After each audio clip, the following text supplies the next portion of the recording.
Sup guys, Eden here with Eden's Bonfire. I know it's been a while. I've missed you guys so much. I know it's been a little bit hectic couple of weeks. I've just been, really busy with work and trying to get all my shit together, and it's just been really crazy, but it's awesome. I'm glad to be back. I'm glad to have, some stories ready for you guys. And yeah, so I guess first things first, guess we could just kind of go into it, kind of chit chat a little bit about what's going on before we start reading the stories. Also, say hello to the chat. Look, it's like exploding now because we've gone live. Like now, it just won't be quiet. But yeah, so Blue is with me, and my best friend Arjun is with me. We're gonna play. I Hey, know, guys. yay! It's been great. I missed you guys. We missed all of you. I know. I miss you guys because I just miss, chilling and chit chatting with my friends. But mostly it's just, I miss being able to do this. This is seriously downtime and unwind time for me. I don't know. It's always a good time. I And love the stream. yeah, it's one of those things where, Just, yeah, not too many people.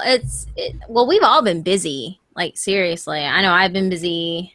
just say like as a quote unquote horror YouTuber, like October fucking sucks for us. Like I know, everything. right? Like, for fucking, I mean, it's supposed to be one of those things where you're really excited about, you know, oh, it's Halloween, there's all this stuff going on, and then you're like, okay, well, I have these specials that I want to do for Halloween, and then come to find out, I was supposed to have Halloween off, hmm and now I have to work Halloween morning, which really sucks.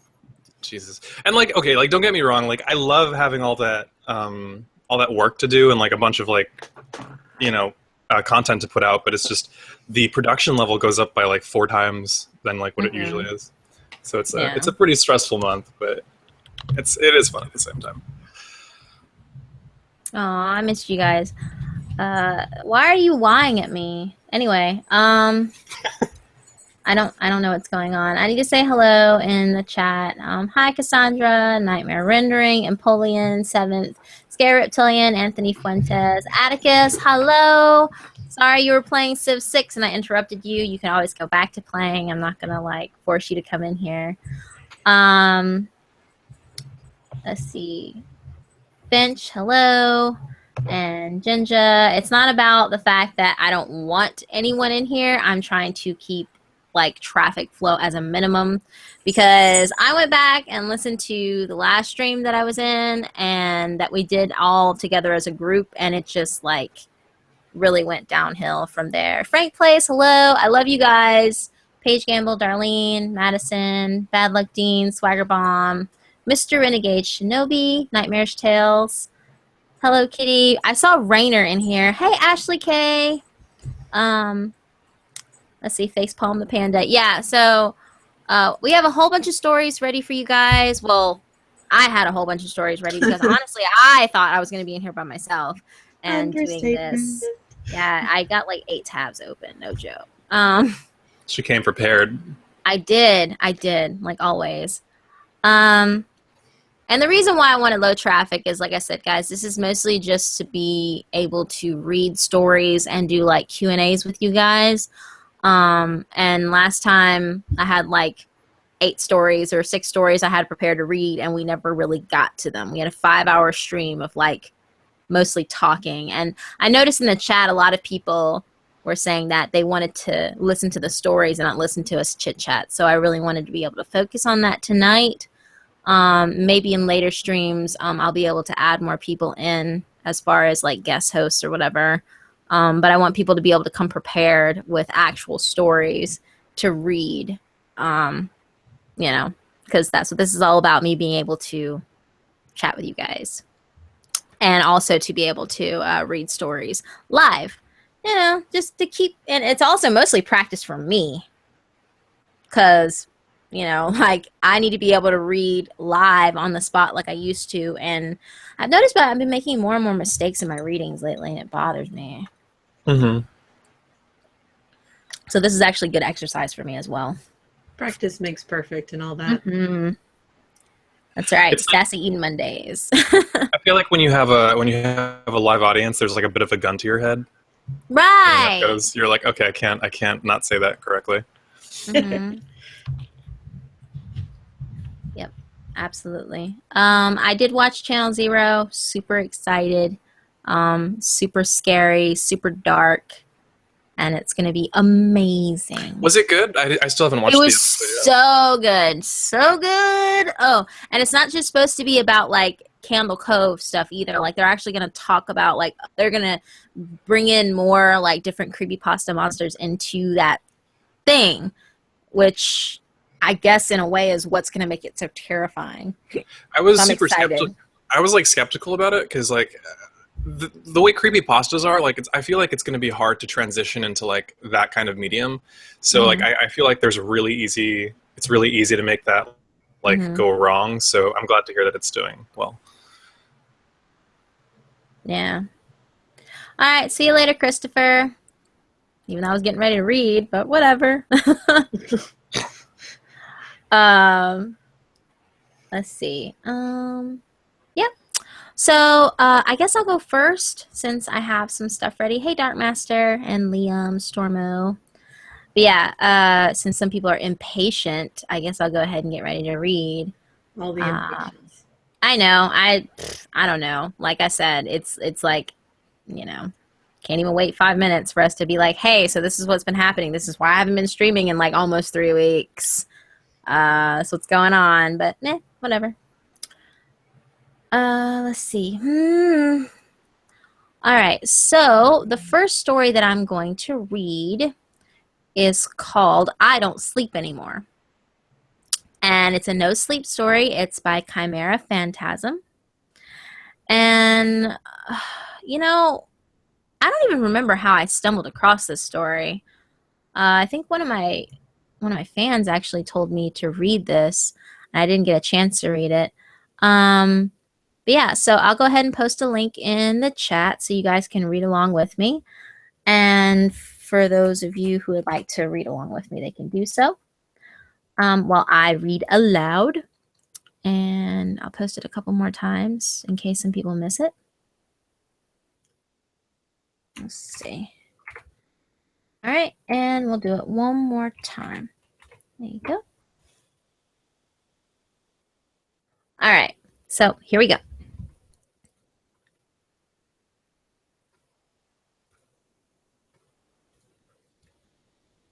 I don't sleep anymore. My name is Ramil, and I want you to read this right before you go to sleep. Trust me, it's better this way. If it's the middle of the day for you, or perhaps you're not quite tired yet, bookmark this and read it when your eyes are starting to itch with tiredness, but you're not nodding off yet. I don't want you to forget what you're about to read. I'm on the tall, skinny side of my Arabic family. I guess I take after my mom in that respect, though I'm pretty sure she didn't have this much facial hair. She named me after an angel that is responsible for divine visions. I wonder if she knew how right on the money she was. Why does my name and physical features matter? I suppose it doesn't. But if I'm going to share something this personal with strangers for help or some kind of catharsis, I'd rather you had a good idea of who I am and not just a blank slate. I don't want you to forget me when this is over. Before we begin, here's an interesting fact to wrap your head around. Your brain produces extremely high amounts of psychedelic compounds called DMT. 2 times in your life. Once when you were born to help cope with the pressure it puts on your fragile infant body during the painful process of birth, and once again when you are seconds from dying to ease the burden it puts on your body and mind as they both shut down for the very last time. This is often why people claim to see their loved ones who have long passed on by their side, bright lights from the sky, or feelings of elation. This process is so strong that it has the capabilities to erase everything in your mind, like a mass wipe of your hard drive. Now, you might think that this isn't too important if you're just starting out your life or simultaneously moments away from it coming to an end. But I ask you to entertain the notion that you possess a soul or an inner essence of sorts. What if that soul, that consciousness, that essence of you simply continued on without the knowledge of a past existence? What if at that moment of death, you saw something so undeniably horrifying and inconceivable, something you'd only seen in fleeting dreams and nightmares throughout your life, that your brain compensates in the only way it knows how, by erasing any prior memory of it before allowing what makes you you continue on to the next stage of whatever is out there. Your brain's last failsafe, a defense mechanism to ensure you won't carry the burden with you. But like any kind of defense mechanism, there's always a bypass and there's always a black box. DMT is a chemical produced by your pineal gland, and it is responsible for us dreaming every single night. Not the reason, however. We have no idea why we dream, we just do. As soon as we enter REM sleep, our dreams become their most memorable and malleable. It is at this point we have dreams which take proper form, that we feel most real and perceive to be the most accessible, though we seldom ever remember the dream itself, because like a drug trip, our brain is determined to protect us from that experience. But what if that wasn't the only reason? Consider this. The older we get, we sleep considerably less hours. As babies, we sleep up to 14 hours, and by the time we hit 18 years old, it's half of that amount. What if this is a defense mechanism our brain develops so that we don't spend too long in that realm? No, I'm not talking about the Further from Insidious or some kind of Nightmare on Elm Street knockoff before your already horror-obsessed minds make some kind of parable to an existing franchise for comfort or relatable aspects. You're still very much within your own mind, but there's something else there with you. Now, I ask you to suspend all beliefs or non-beliefs and read on to hear my story and why I no longer sleep and why, despite being an atheist, I pray to something, to anything. Hell, even hypnos would be a welcome evil right now. That should succumb my mind to sleep and my body fail me, that I don't dream. I'm a counselor at my local university. I took on the job in September of last year as a last-ditch effort to bump up my resume and to reduce rent through living on the campus. It was your usual run-of-the-mill kind of work. Talk to terrified first years who'd never lived away from home before and were simply not used to their newfound freedom, dealing with the homesickness, new friendships, one-night stands, etc. The second years were dealing with social troubles within their house apartments, deadlines mounting, and the occasional unplanned pregnancy. The final year students were typically near a breakdown over their dissertations and end-of-the-year exams, so you'd offer them all the appropriate advice, your own experiences at the university as an example, and then ultimately hope it all sinks in. If not, well, there's always next week and beyond that a private therapist. But, like all forms of employment that deal with face-to-face interactions, there's always one encounter you never forget. For me, that was Milo Moraga, a second-year student studying psychology and philosophy. The first time he came into my office, he struck me as a little bit gaunt, his striped long-sleeve top hanging off him like it stretched in the wash. Strung out, but shy. That would have been my first impression. I think he sensed my preconceived notions, avoiding making eye contact with me as he shuffled inside. He was apprehensive, sleep-deprived, his hair greasy under a black beanie and his eyes laden with heavy dark bags underneath like someone had put an eyeliner on while he slept. He sat down, glancing around at the windows, and leaned forward, cracking his knuckles and rubbing his hands over one another hastily. "Hello, Milo. How can I help you? I understand you asked for this appointment because of anxiety. Do you want to tell me about that?" I looked through the brief set of notes that the receptionist gave me and tried to study as best I could while he spoke. Nothing that would ultimately help me ascertain the problem. It just gave him time to compose himself. He didn't respond, just kept shuffling in his chair. I guess he wasn't 100% sure he should come see me.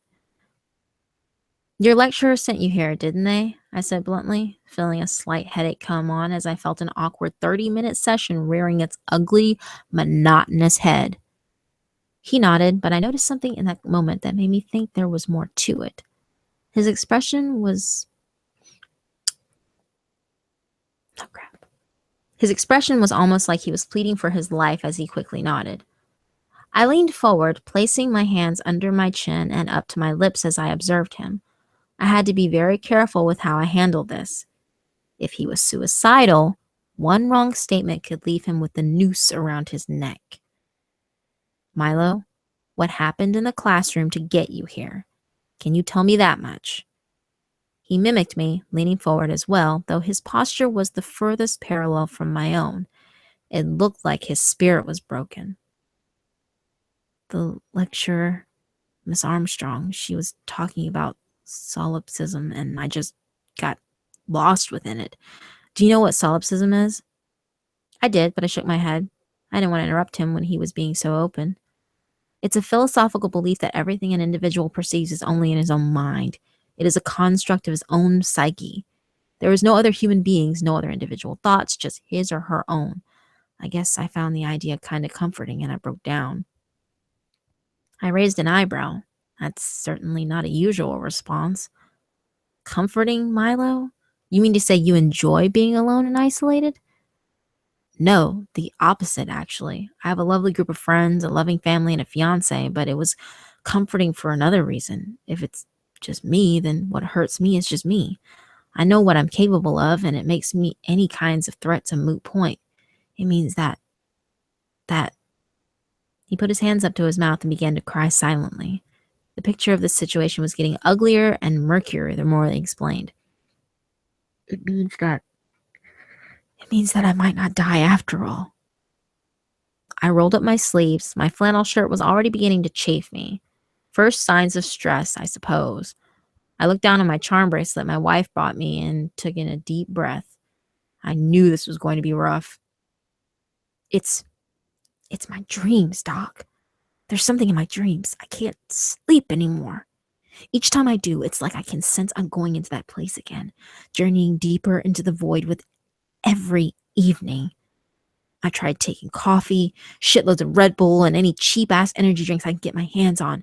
I even took those pills truckers take so they can stay wired for 18 hours, but, well, you know the problem, right, Doc? He looked down and started rubbing his hands together again, his knee bouncing as he struggled to keep it under control. Withdrawal symptoms combined with sleep deprivation, this kid was getting more tweaked by the minute. The problem being that we all have to sleep eventually, no matter how long we put it off. I exhaled. Milo, I want you to start at the beginning. I know you're anxious to get some kind of help, but if I don't know the root of the problem, I can't give you the correct advice, okay? Now, I want you to take in 3 deep breaths in through the nose and out through the mouth. Can you do that for me? And you don't need to call me Doc. I'm just a volunteer counselor. You can call me Remy if you like. He nodded and did as instructed, his demeanor improving slightly with each successful inhale, though this was hardly a permanent solution to his paranoia. I didn't want to ask at this point how long he'd been awake for, but I could tell it had been more than a handful of days. Once an individual goes past the 3-day mark, they will begin to lose their grip on sanity and brain cells will start to die. I was silently hoping I could find out the problem to this sooner rather than later. All right, I picked up my laptop to take notes. Go ahead, tell me what started this all off. What follows is the unedited conversation. This is verbatim what was said between the two of us. If I can find the audio recording later, I will attach it to the post. Do you know much about lucid dreaming, Remy? I know a little, just that it's something practiced and allows for complete control of the dream by the dreamer. He nods before continuing. There's a learning curve to it.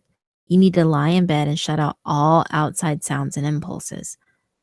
The typical things, really, the sensation to scratch your arm, to roll over, to block out the voices.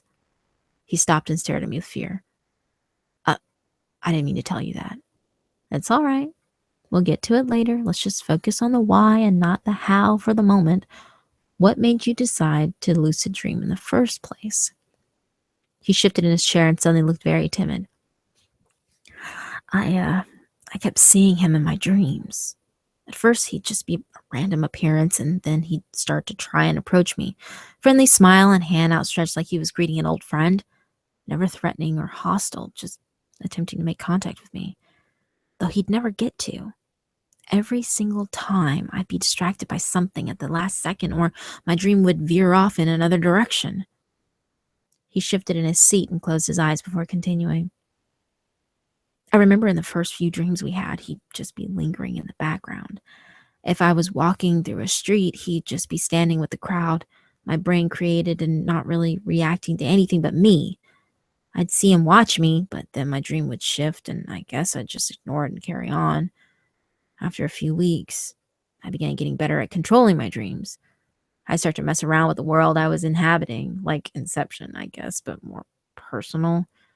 I'd turn myself into a member of X-Men, or I'd go on a date with my perfect woman, things that you can only dream of, literally. Well, that's when he started to become more apparent. I'd usually wake up before he actually got too close, but I'd always remember the look on his face before I did. His eyes widened. He always looked so angry. Former abuse victim? I thought, adding it to the list of potential issues and solutions. I didn't want to stop him while he was on a roll. I nodded to show my attentiveness, and he continued. I still remember the first time he managed to speak to me. I was in a park I'd visited as a child with my mother. It was a small piece of heaven in London back then. A mental safe haven when things got too stressful, I guess, but this was nothing like I remembered it. The trees weren't trees. They were corpses stacked on top of one another, some overlapping and, meshing with one another in unspeakable positions to form branches. I could feel the atmosphere almost turn to pure disgust as they noticed me, unable to move or even speak to me. But their eyes said everything. Because at first they fixated on me with hatred, then quickly away in sheer terror. They'd seen something far more terrifying than the fate they were already suffering. So His eyes welled up with tears, unblinking as they streamed down his face. I looked, Remy.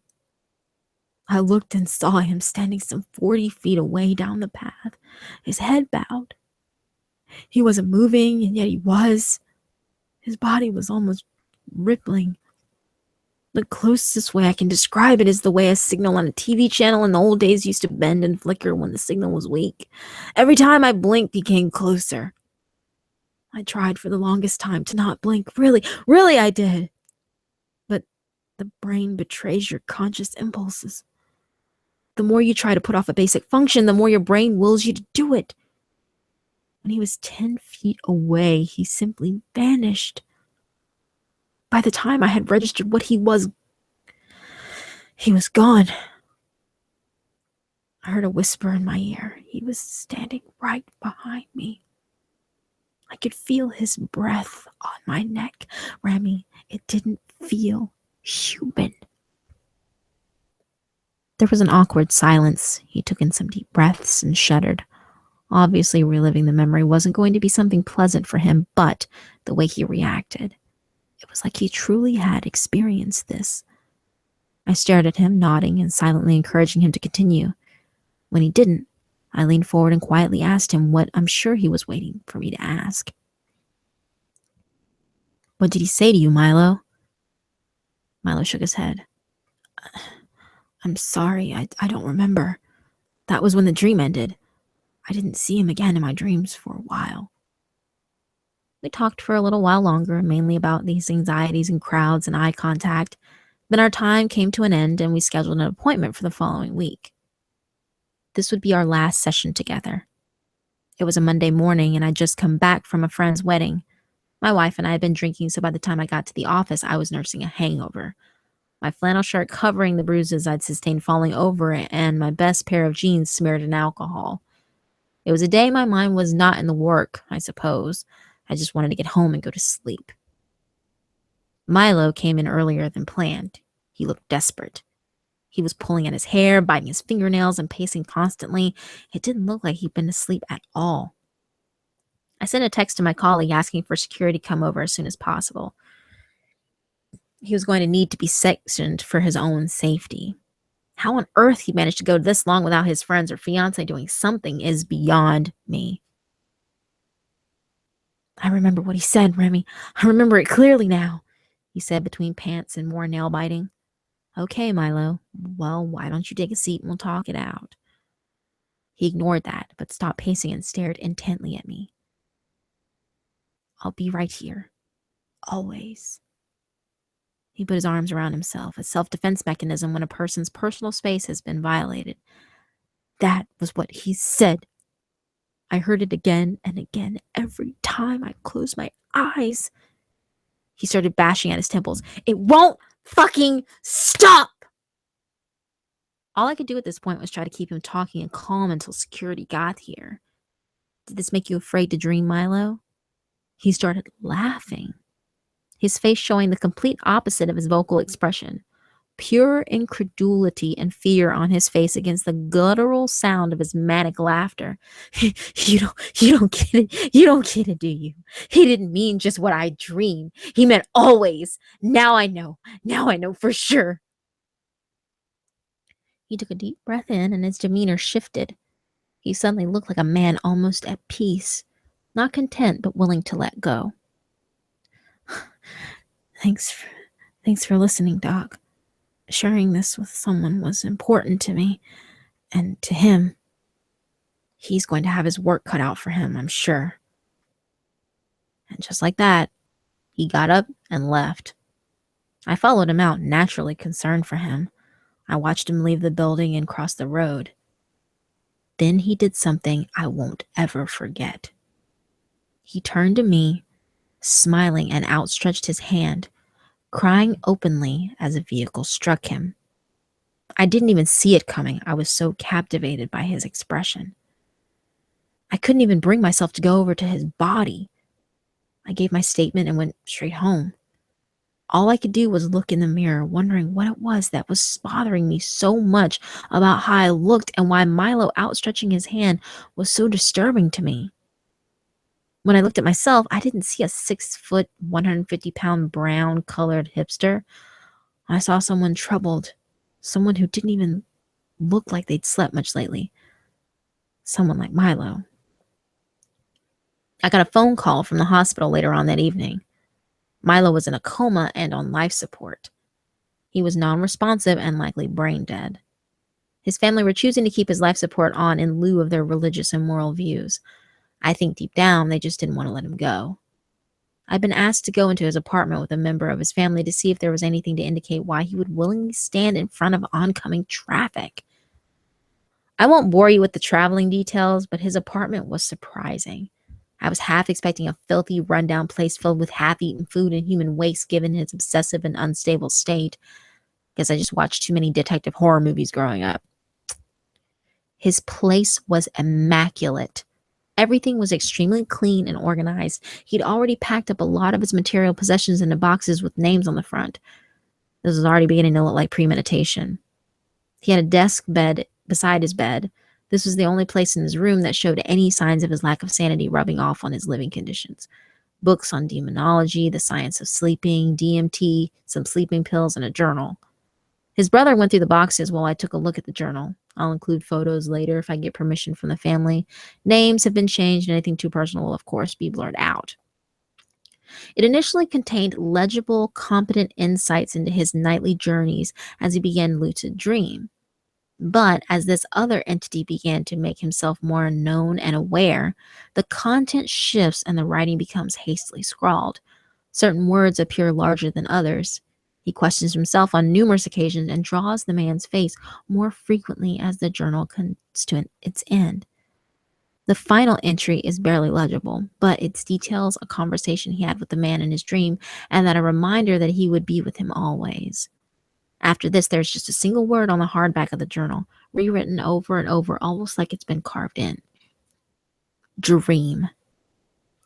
Which brings us to the final part of this story, the present. I'm sure you'd all love to discover I'm actually cursed or that this story will follow some typical archetype of horror shorts and I'm moments away from death, passing on a final message. But, as I'm sure you're all coming to realize, that is not the case. I just woke up from a lucid dream. I've never had one before, nor do I know how I had one, but it was definitely a lucid dream. I was able to control my reality, my own physical form, and everything around me. It was here I saw Milo. He approached me slowly, and before I could even say anything, he asked me for a favor. Pull the plug. Let me die. I was so taken aback that my rational thought process dissipated, and for a moment I wondered, was this perhaps a shared dream? I can't take the torture anymore, Rami. Please tell my family I love them, but I need to be let go. It's okay. You don't need to suffer anymore in the real world. I'll do what I can to convince them. I croaked, placing a hand on his shoulder. Milo's smile faded. I'm not talking about the torture there, Rami. I'm talking about the torture here. Without being able to wake up, he has complete control. I'm his new puppet and he wants to play forever. He has no physical form. This is where he resides. This is where he plays. He looked over my shoulder and back at me with a sad smile on his face. Now he's chosen you as his new playmate. He knows you're going to take my place. Look at my journal again. Look at the drawings. You'll need to remember. He turned to walk away, leaving me feeling completely helpless in my own lucid dream.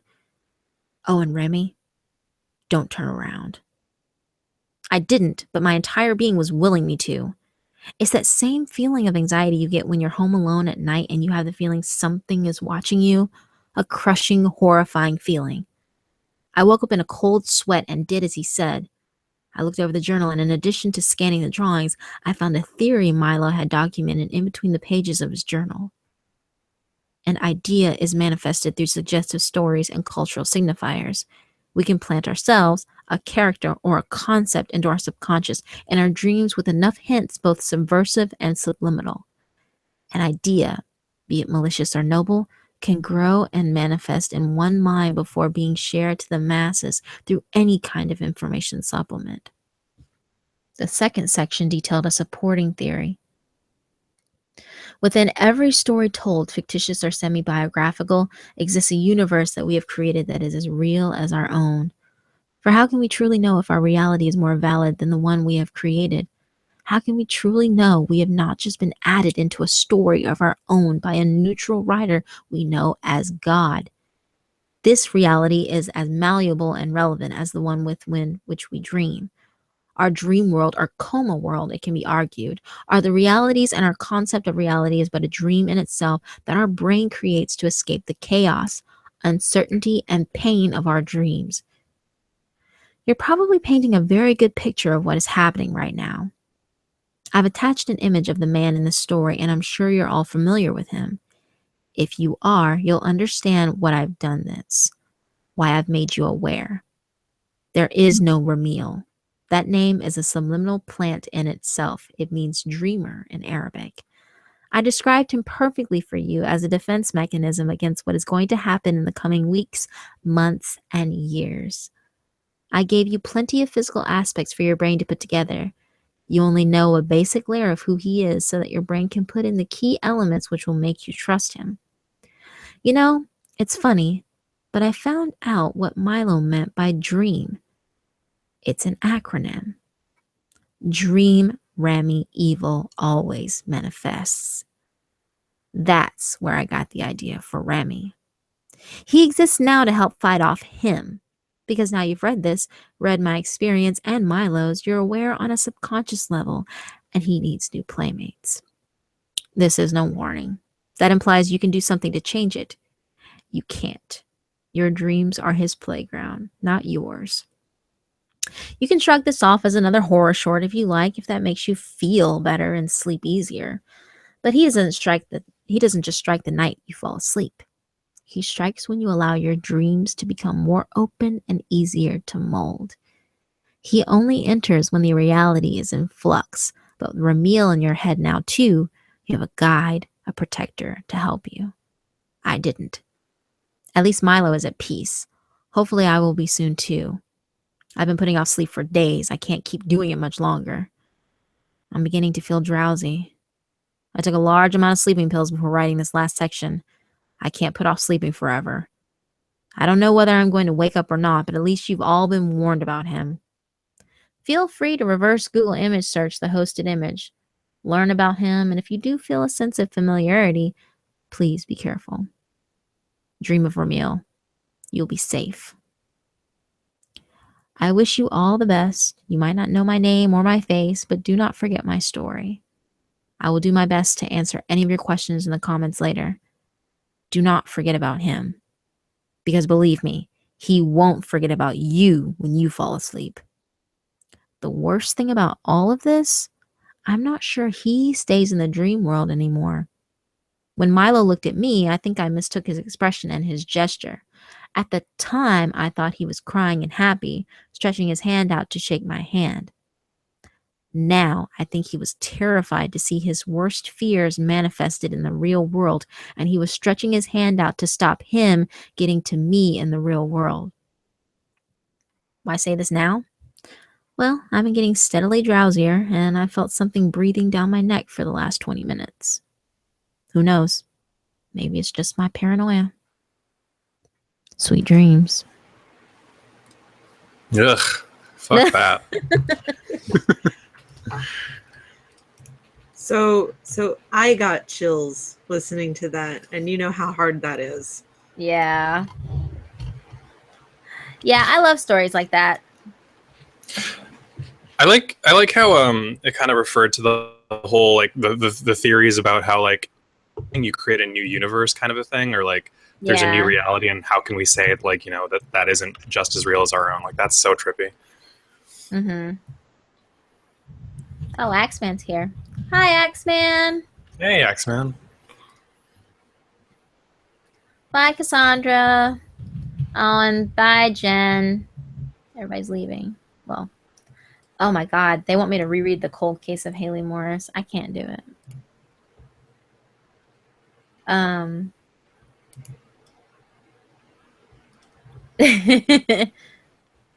Yeah, I love stories like that. Like little mindfuck stories are great.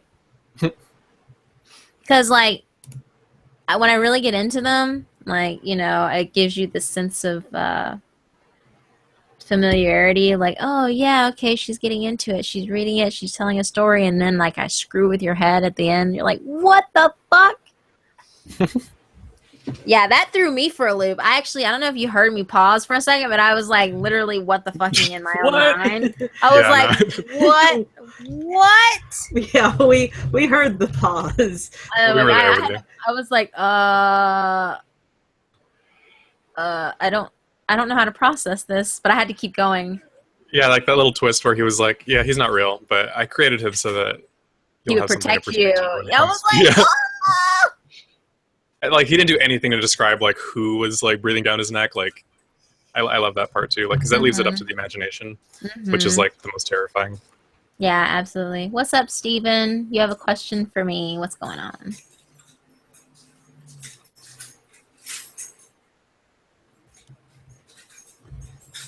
Good night, Dark Master. I will do a face reveal at 100,000 subscribers. I feel like I need to make an official video about this because people keep asking me that. Congrats on 20,000. Thank you. Oh my gosh, just like a milestone that's kind of a big deal, but I'm like, oh my God, what'd I do? You're getting there. I know. At 25,000, I'm going to do something special. I'm not sure what I'm going to do yet. Like every quarter I hit. Mm-hmm. I want to do something cool. But I don't know what I want to do. You'll figure it out. I don't know Annie Reigns. The first anime I ever saw was Kimba the White Lion. That was a long time ago. Happy birthday, Ricky D. I should do a middle finger reveal. Just flip off everybody via Twitter. Pants reveal at 25,000. Oh my God. Haven't we done that? Oh no, it was a shirt. No, wasn't it was a shirt reveal. Yeah, You've done an eye reveal. I have done an eye reveal. Mm-hmm. I've done an eye reveal. I've done a hand reveal. I've done a nose reveal. Happy birthday, Hello Kitty. And you've done hair. I have done a hair reveal.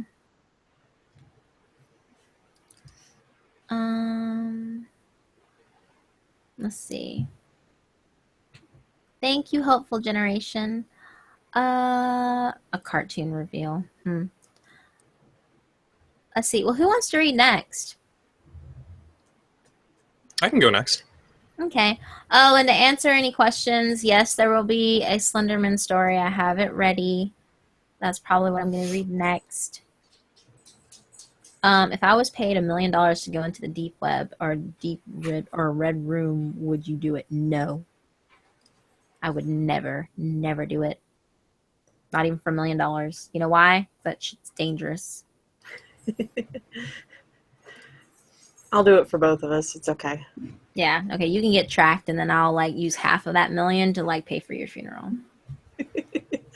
What? You don't think I could protect myself? Well, it's not that I'm worried about protecting yourself. It's the fact that like your identity would get stolen like in the net.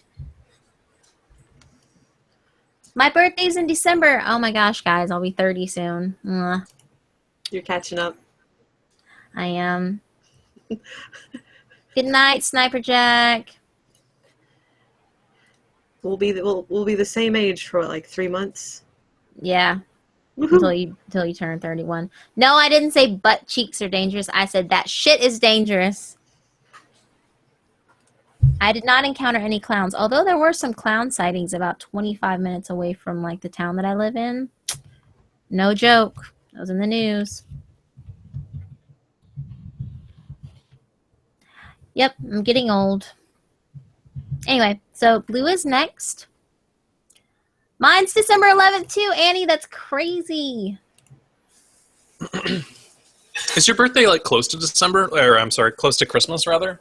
It's not really close to Christmas. It's like my birthday happens and then 2 weeks later is Christmas. Okay. I was gonna say because like my birthday is like right next to Halloween, so I typically like sometimes celebrate them at the same time, and it kind of takes away from both holidays. I Aww. was thinking that would suck if yours fell on Christmas. No, that would be terrible. Okay, so the story that I'm going to read, it's called Her Name. I'm going to post it in the chat right now. Yay. I've been to the deep web once. That's all I'm going to say about it. I want to read too. Wait, the chat's moving so fast.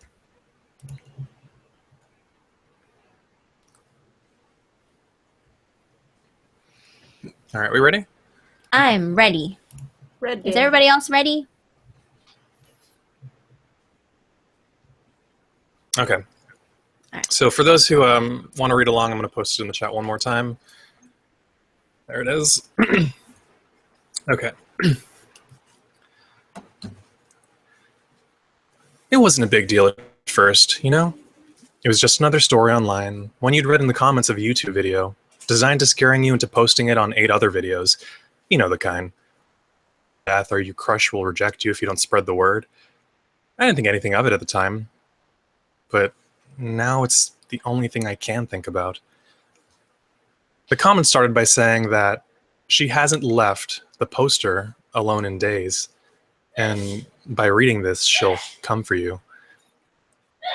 I don't even remember the exact wording because it was late and I was tired and I'd seen 100 other comments like it before. I forgot all about it. Until she started coming after me. It started with little things. A flash in the corner of my vision, a strange shadow on the hallway floor. Then it got worse. I started to hear whispering when I was alone in the house. Giggling, the sound of footsteps. I now know that she was teasing me, sort of like how a cat will clamp its paw over a mouse's tail and bat at it before it kills it. Mirrors were the worst. She liked to stand just out of frame when I was brushing my hair, so when I shifted my head to get to the other side, she would be there, standing next to the bookshelf, with her long, tangled hair, matted with blood, falling down her shoulders. And that grin. God, that grin. Her teeth were always bloody. I was never sure if it was her blood or... I don't even know. Every night it seemed to get worse. I would see her on my way to class, in the rearview mirror of my car, dragging her talon-like fingernails across her own, rotting flesh as I stared in abject terror. For a while, I put it off to sleep deprivation. Finals, you know? And then she came to me. It was late, so late it was technically early. I couldn't sleep because all I could hear was her giggling. I covered my face with my pillow and shut my eyes tight when I felt something cold on my hand. I was paralyzed with fear. It was sharp, and it was cold, and it was moving down my arm towards my elbow. "Come out to play," she said in that lilting, upsetting voice I'd heard one too many times before. I screamed and sat up, but she was gone for the moment. My biggest mistake was when I talked to her. I had just stepped out of the shower and she was right there when I opened the curtains. I shrieked and stumbled back and she leaned down to me. "Why?" I asked. "Why are you doing this?" She told me why. It was because I knew something about her. That altercation ended with a serious head injury that landed me in the hospital. That's where I am now. I can't take this anymore. I'm just one person. It's too much. I know what I have to do. I think I always knew. God, I'm sorry. I'm so sorry. Her name is Nora. She should be there soon.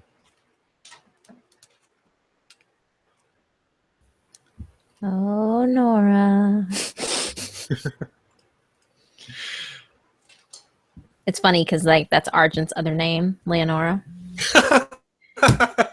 Oh, God. Yeah, it is. That's why I was like, oh, Nora. Yeah, sorry, all. What'd I do? She did it. It's all her fault. She's coming for you guys. Get ready. She was here the whole time. She was here the whole time.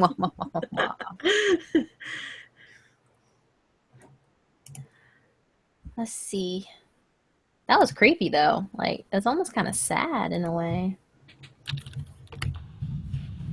Like especially the way that you read it. It was just like just kind of resigned sadness. Like it's gonna happen. Like it's happening to me. I'm sorry. I'm sorry that I've pushed it onto you. But yeah. There's a lot of people wondering who had the misfortune to be sneezing so much.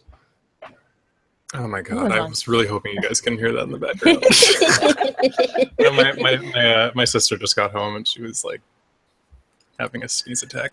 That's really funny. That's like really funny. Yeah. Shh. Like be quiet. Yeah. Okay. I already watched Ruby Steven. Like Ruby's like one of my favorite shows. And I always tell everyone to like tweet at Rooster Teeth and tell them that you really think I should be on the show. Like a future character or whatever. Definitely. Like do that shit for me. I love you guys so much. The Walking Dead game. I hope that's what they're saying. Because my favorite character is Clementine. Like from the game. And I used to watch Supernatural, not so much anymore. It just went on for so long. It's hard Yeah, to keep up. I feel like after season 9 they could have just quit. And yes, I play video games. I don't really have much though. Much time to play as much as I would like to.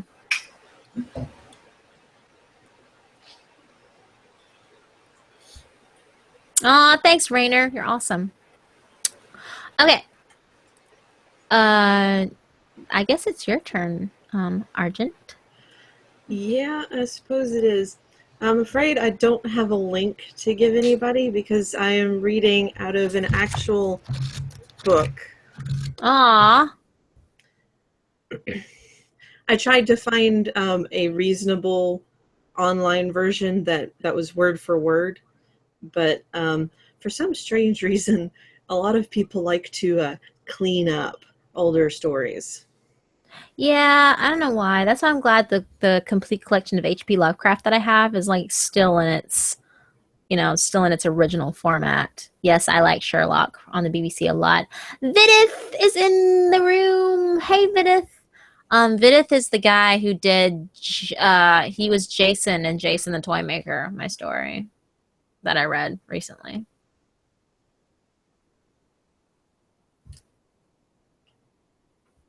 Let's see here.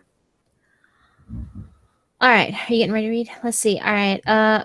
What's the story called? Maybe I can look it up. It's well, okay.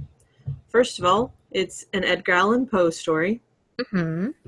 And this is I have two lined up for tonight. Okay. The first is Shadow, a Parable, which will be followed later on by Silence, a Fable. Okay. I found one. I don't know if I can find the other. I'll post it in the chat for you guys to read. It's a little short one. Yeah, But these are very short. Very, very short. They're only 2 pages each in my book, but I'll do Shadow first, and I'll do Silence after y'all read again. okay, and all right. So I posted up the shadow one. All right, now I'm gonna mute myself.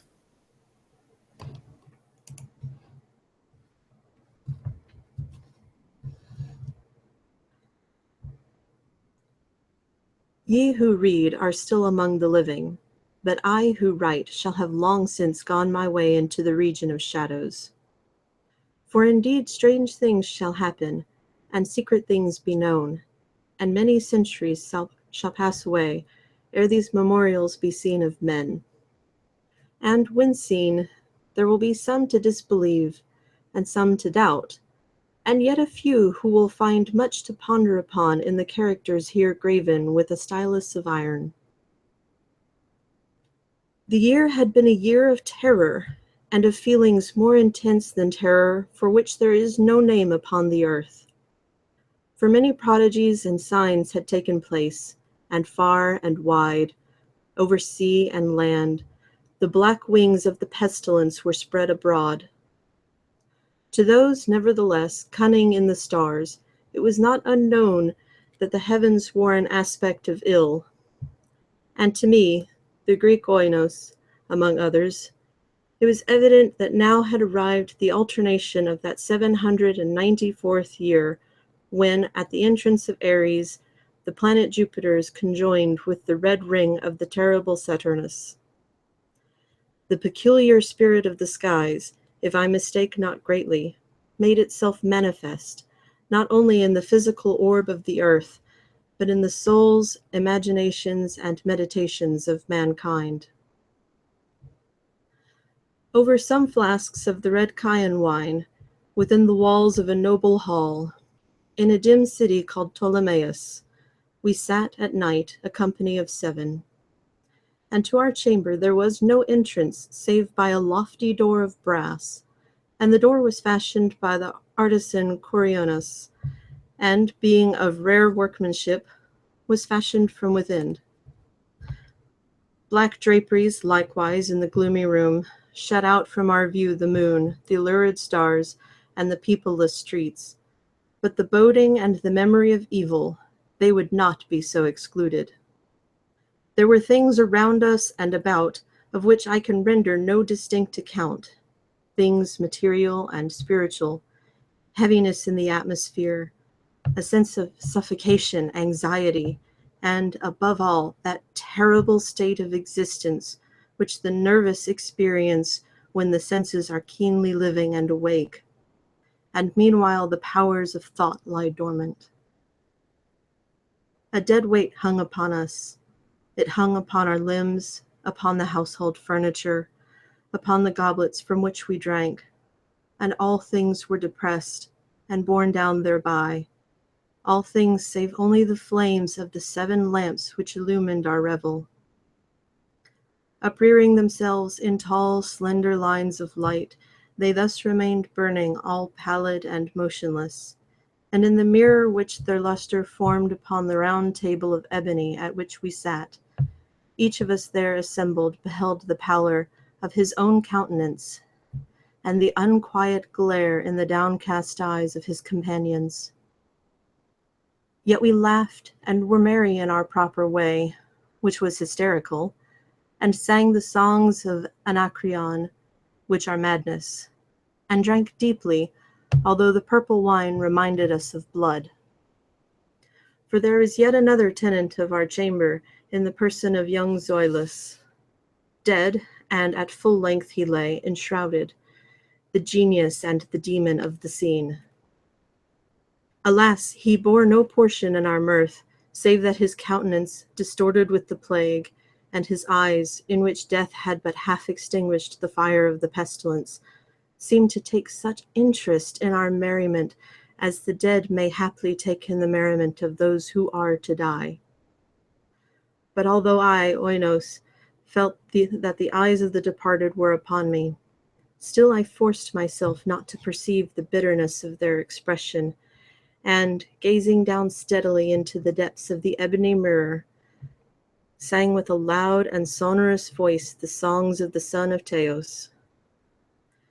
But gradually my songs they ceased, and their echoes, rolling afar off among the sable draperies of the chamber, became weak and undistinguishable, and so faded away.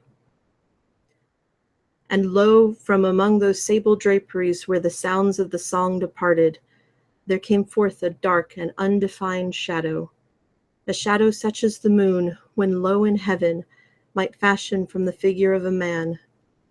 But it was the shadow neither of man, nor of God, nor of any familiar thing.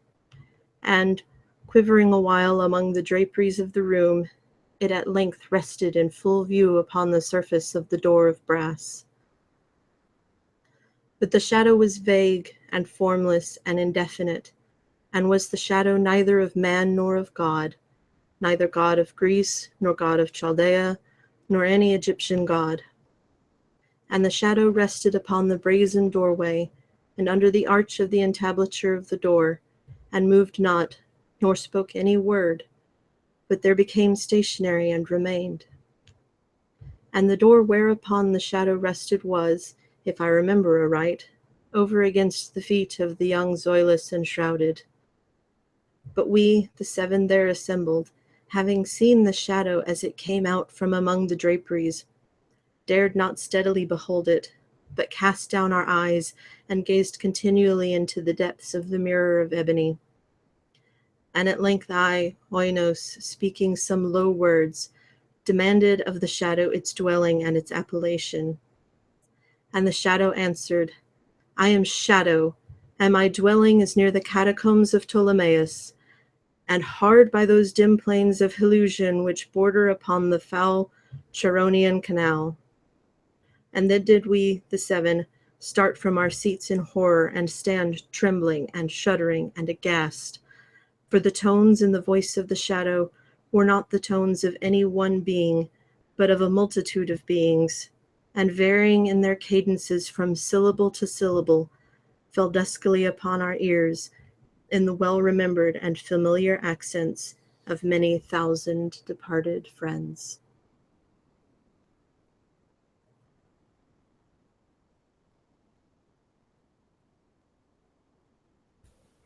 I love the way Poe writes. Like, everything just flows. Like, it's like this, you know, up and down stream of diction that just, like, flows into the other. It's too bad that most of his stories are, like, really dark. Kind of depressing. I mean, not Sylvia Plath level depressing, but, you know. Is anything that level? Oh, my God. Yeah. Sand sticking your head in an oven, I guess. Aw, bye, Jake.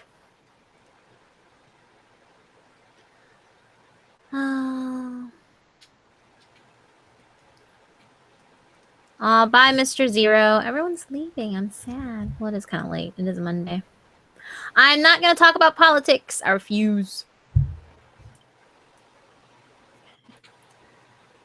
Politics are not fun things to talk about. Nope. So let's not. Scary. This is scary story time. This is not talking about politics time.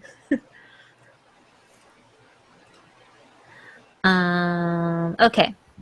So, the next story that I plan on reading is one that Rainer Lewington wrote. And he was getting ready to go, so I don't know if he can stay or not, but it's a pretty good story. Like, it's kind of dark, like, really dark. But I like it. And I'm really sad I didn't get to read it last time for you guys. But it's called Smile for Me. And I will link you guys to the story. and you can read along with me as I read aloud. Lovecraft is hard to read. Let me tell you, as someone who has read The Call of Cthulhu out loud, holy junk. So, about that, I haven't told you yet, Eden, but I'm planning to do a live stream of Shadow over Innsmouth at the end of the month. Oh my gosh. Wish me luck. Oh man. Good luck. Because I read Dagon, which is a good short one for a recording. Mm-hmm. Shadow over Innsmouth is not short. Yeah, neither is the Mountains of Madness either, which is one I was planning on tackling. Ugh. I'll pass. Oh, thanks, NJD. I mean, you know, I wanted to read Dagon, and it's short and sweet. And then I saw, Mountains of Madness, and I don't know. I might read the Dunwich Horror. I don't know. The Dunwich Horror is a good one. The scariest thing I've read was probably 4 hours it stared. Can you imagine closing your eyes and feeling something looking at you for 4 hours straight, and you can't open your eyes? Like, because the minute you do, you'll die. Like, it's freaking freaky. Hey, Mr. X Dreams, how you doing? Yeah, no, but that was really scary. Like, and you could hear it in my voice too. Like, I wasn't just joking around. Like, that was really freaky. Cause like it moved with you. Like, you couldn't just roll over in the bed and think, oh, you can't look at me anymore. It's like, no, it would move with you. It was weird. That sounds a lot like Shadow People. Yeah, or like freaking the Penongalon shit. Bye, touristy bubbles. Bye, Ashley. I guess I wouldn't feel that affected because I have a cat, and it's kind of a cat's job to stare at you no matter what anyway. Oh, bye. Yeah, although I don't feel weird when a cat stares at me because, it's not breathing like in my ear, like, or in my face, like that's what was going on in the story was like, that was weird. Dorian, on the other hand, probably would do exactly that if he thought it would get me out of bed. Man, fuck that noise. I'd throw that cat across the room. You have. I have thrown that cat across the room. It was his fault. He stuck his foot up my nose. Yes, he did. He did. I was sleeping, and I don't sleep as it is. And so when I was sleeping, he decided he wanted to stick his little freaking paw up my nose and wake my ass up. And I was like, are you fucking kidding me? So I pick him up and I throw him across the room. That cat, no, don't say the poor cat. Don't you dare say the poor cat. That cat is not poor. Don't pity that cat. Don't you dare. Okay, look, guys. My cat is named after Dorian Gray, as in the picture of Dorian Gray, and he lives up to his namesake. Don't ever pity him. Really. Yeah, I am not an animal abuser by any stretch of the means. Let's just say that this cat really deserved it. He knew better than to stick his fucking paw up my nose. He'd do it again in a heartbeat. He damn well would, and I'd throw him again. I don't feel bad for that cat at all. And it's like he liked it. He didn't like go crying or get all like, meow, like after I did it. Like, he was all happy. Like, ooh, you threw me. Throw me again. And he comes up and starts to run across my chest again. I'm like, you better get out of here. Because he thought you were playing. I know. He was like, he thought it was the best thing in the world that I threw him across the room. And he was like, oh my God. So yeah, don't feel bad for that cat. He thought it was fun. No nightmarish tales. He stuck his paw up my nose. Yeah, but he thought it was funny. I don't know. Like, he thought it was the funniest thing ever. And I was just like, okay, whatever. Weird ass cat. Anyway, so here's the story. Yeah, back to this story. Got sidetracked by a cat. Yep, got sidetracked. All right. So this story is called Smile for Me by oh, he's still here. Yay. By Rainer Lewington. Okay. Warning. This story is particularly disturbing to some viewers. Regardless of age or background, viewer discretion is advised. I'm not one to start believing in the existence of occult rituals, cursed beings, and demonic forces, but if there was ever one who could have convinced me otherwise, it would have been my captor from all those years ago. I had met him at a carnival. He was working one of the performance tents and performed illusions for a passing crowd of carnival goers. I had gone to the carnival with my older cousin Gerald at the time. My mother thought that since he was 16, he could help make me sure I got home safe. As irritated as I was at her for doubting my abilities to protect my own safety, I obeyed her. After all, it wasn't every day that you had a carnival like this in town. Gerald and I decided to walk to the carnival rather than take his worn-out bicycle. My mother had given us a little bit of money to get in and have fun. We paid for our tickets at the front and rushed in. I remember letting out screams of joy, running past the numerous booths and enjoying the glittering lights that shine bright and danced in the dark. After a few minutes of running around and looking for Gerald, we decided to head first to the ball-tossing booth. Gerald stepped forward to go first. "Let me have at it first, Alice. I need to practice my throwing arm." Gerald paid the man a coin and was given 3 baseballs to throw at some bottles. He threw the first one with great force and knocked over all the bottles in one swing. He hopped up in the joy of having made a perfect shot. "Yes, I got 'em all." The stand worker spoke to us before handing me a ball. "You both won, but you have the opportunity to get the big prize now." The biggest prize the stand worker had was a large stuffed teddy bear. I wanted the teddy bear so much. "Will you take the challenge?" I answered up quickly to the worker. "Yes, I'll take your challenge." Gerald pulled me aside before I could grab the baseball. "Hold up, Alice. You can't just rush into the throw. You need to warm up." He grabbed the ball from the worker's hand and began to show me how to warm up my arm and showed me how to throw the ball with the right amount of force and how to aim. After warming up a bit, I was ready to throw the ball. "I got it, Gerald." My mind focused as I aimed the ball. I swung my arm back and threw the ball directly down my line of sight and nailed the entire stack of bottles perfectly. I hopped up in joy and happily took the prize from the worker. The bear was almost as big as me, but I loved it regardless. Gerald offered to carry it for me since I was only 12 at the time and struggled at first to handle the bear, but I held onto it tightly and refused to help. "No, it's my teddy bear and I want to carry him myself." Gerald put up his hands to signal that he didn't want to fight over the bear with me and let me carry it. We made our way over to a cotton candy stand and Gerald paid for both of our cotton candy sticks. I told him that I had money to pay for my own, but Gerald always wanted to be the gentleman. I accepted his offer and took the candy from him. We continued to walk through the carnival until we came by one tent that had a sign reading, "Come one, come all, to see the world-famous trickster."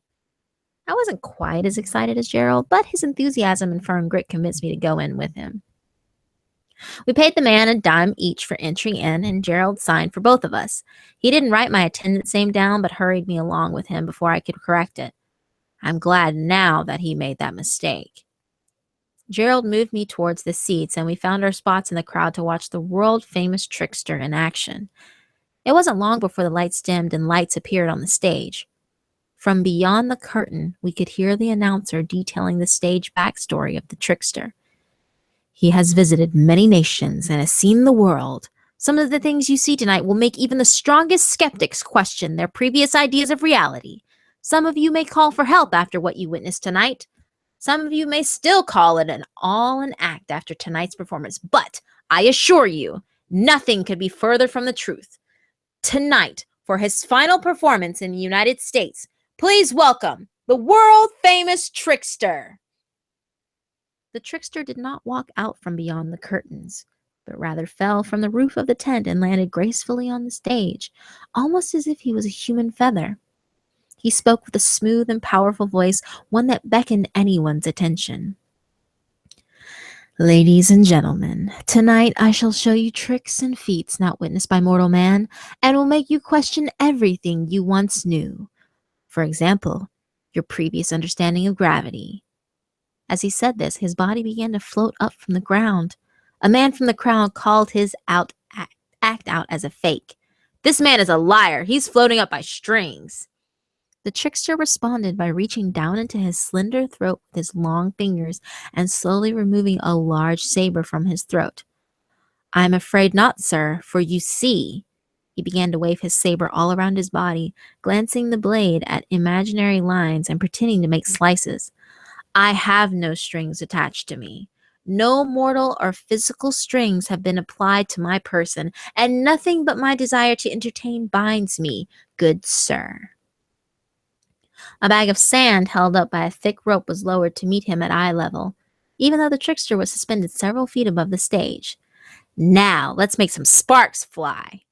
He took the saber and sliced through the sack clearly, slowly parting the sand from the inner parts of the bag. But as the sand fell, the trickster began to swirl his saber as if it were a wand, and the sand began to rotate in a ring around him as he spun it. He mouthed out sound explosions and flicked his hand at certain parts of the ring. Bam! Pow! Boom! Pop! Blam! Plas! Bang! Every time he said an explosion sound effect, a real firework went off around him, releasing a loud pop and fizzing colorful lights.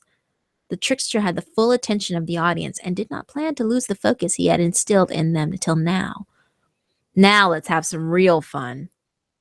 The rotating sand turned into a bright blue light and formed itself into a light blue floating chair, which the trickster placed himself in. The trickster then began to summon in great creatures, creatures that would only exist in myth and legend. Great dragons, battle-waging centaurs, floating mermaids, and tiny fairies began to dance around on and above the stage. Every one of them had a slight glow to them, but they all sounded and looked so real as if they existed somewhere beyond the illusion. After several moments of the entrancing illusion carried on, they all vanished before our very eyes. The trickster then began to perform miracles only spoken of in religious texts of the Bible. He formed a glass of water in his hand and transformed the water into wine. He floated down and handed the glass to one of the women below. The woman showed concern for the trickster's possession of alcohol and voiced her concerns to him. "Isn't it illegal to possess alcohol?" The trickster let out a triumphant laugh and smiled at her. "Ha! Then I guess I'll just have to be our little secret."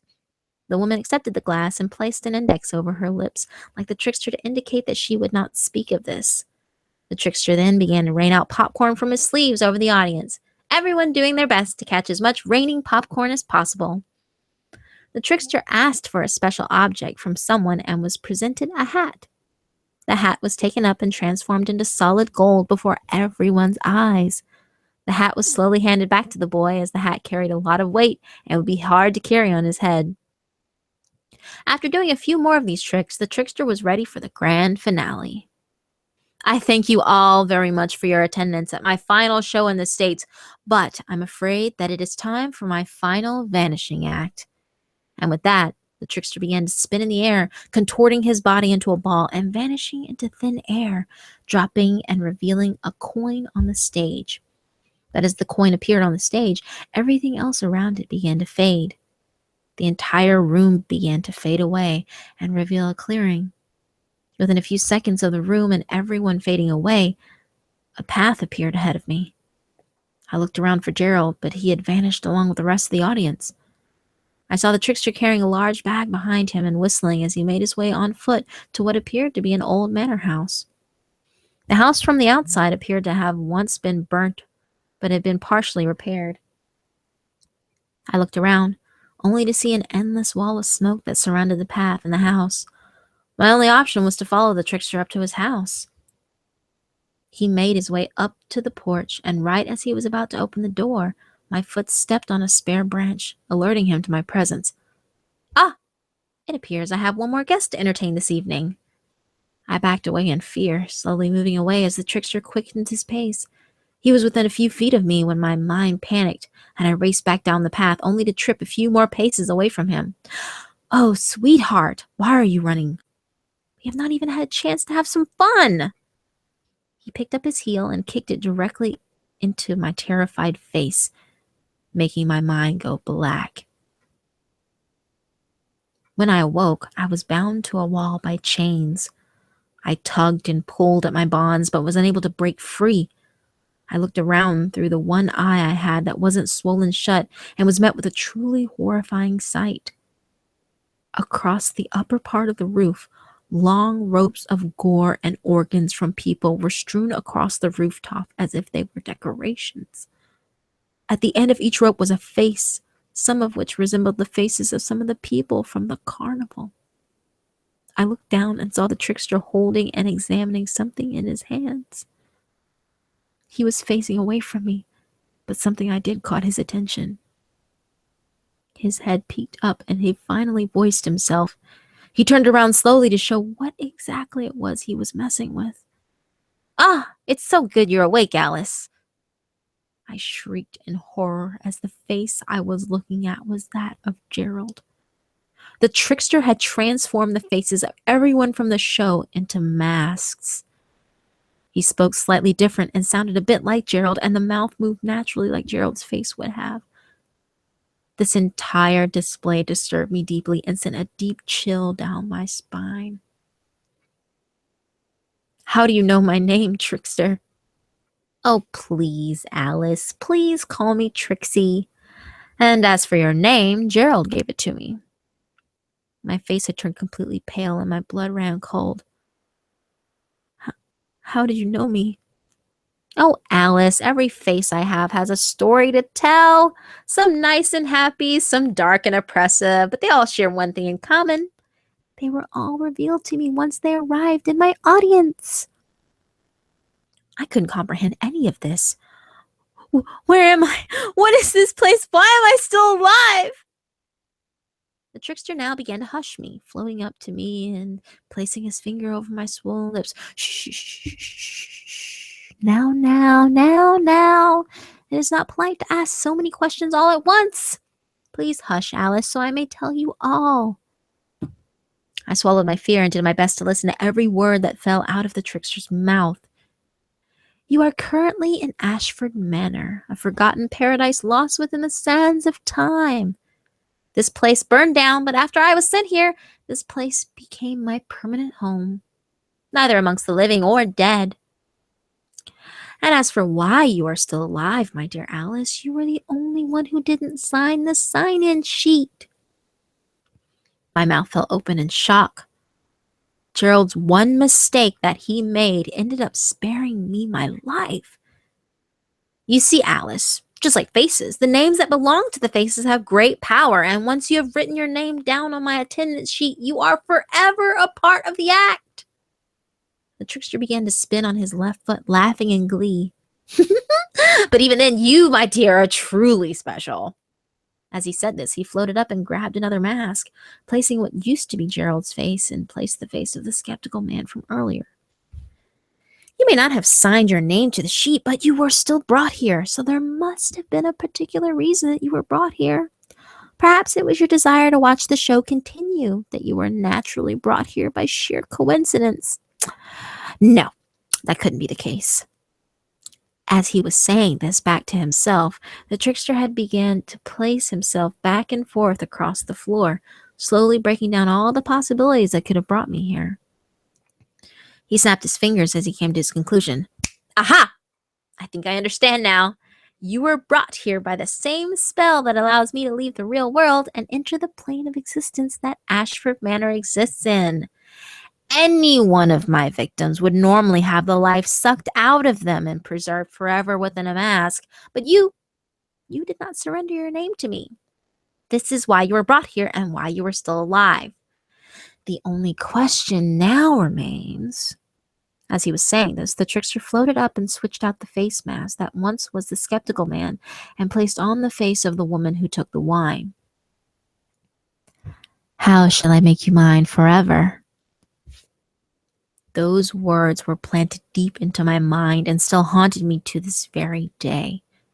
The trickster then began to float back up it to me and caressed my face.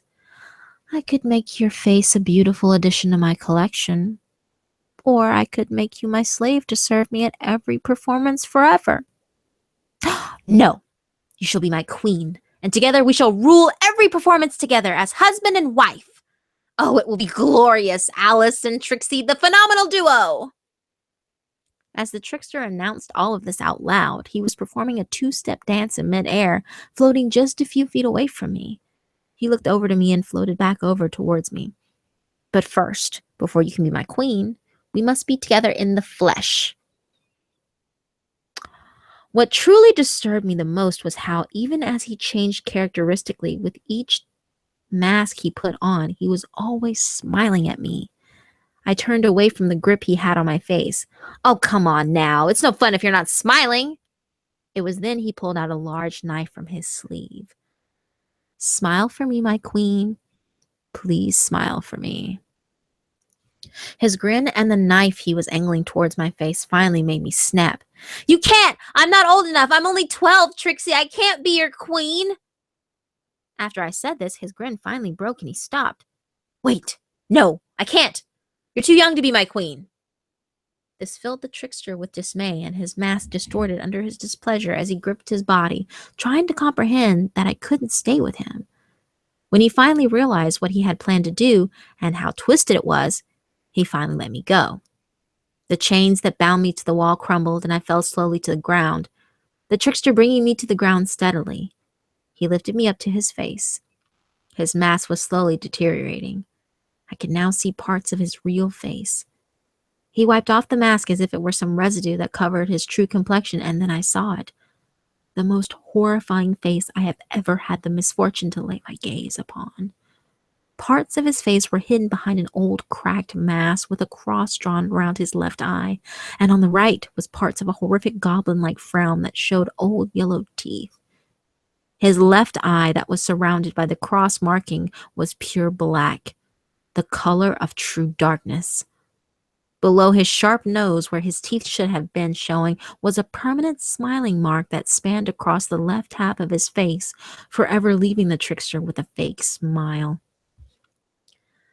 I cannot have you right now, so I will wait until you are old enough to be my queen. Until then, you are no longer allowed to stay at Ashford Manor. With those final words, he waved his arm above my head, quickly transforming the walls that surrounded me in the main room of the manor back into the inner walls of the tent. I breathed a deep sigh of relief that I had returned back to the carnival. I walked out of the tent and saw the attendant still standing at the entrance. I went over to talk to him about what had just happened. Sir, the trickster, he kidnapped everyone and... I'm sorry, young lady, but I'm unaware of what you are talking about. There is no show today. See? The attendant pointed to the frame that once held up a poster showing the trickster, only to show me now that there was no longer an advertisement for his performance there. But, that can't be. I was just in there and... Young lady, I already told you that there were no shows today. Please head on home to find your parents. I rushed back home, running all the way back to my house, and rushed in to talk to my mother about everything. But when I finally sat down with her and discussed everything that went on during the performance, her face showed a bit of concern.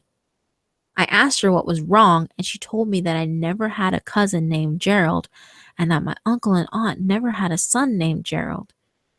This news seemed shocking to me, but my mother showed a deep concern for me. She thought I was sick and sent me off to bed. I never did see Gerald again after that night, and no one had any knowledge of his existence but me. As the years went on and my 18th birthday had finally arrived, I decided to go back to the carnival to celebrate. But as I came back, I noticed outside one of the tents the same poster I saw the night I encountered the trickster. Under the bold letters that wrote his stage title, he wrote a message. I hope one day through my performances, my Queen Alice will return home to me. This message sent chills down my spine again, and ever since that day, I have not stepped foot into a single carnival. There have been many places that I have lived, but the trickster has always followed me around with his carnival, always wanting me to come back, but I never did. My daughters and granddaughters always wanted to go, but I never allowed them to out of fear of them meeting or becoming a victim of the trickster. However, my granddaughter has gone missing recently after she snuck out of her mother's home and ran off with her boyfriend. I'm afraid that she disobeyed her mother and went to the carnival. I feel as if I am in my final days and that I will soon no longer be able to tell this story, but I must write it now to warn everyone about the trickster. My final request to anyone who reads this story is that you heed my words before I am incapable of breathing life into them. I leave my granddaughter Candace and anyone who reads this message with this final warning.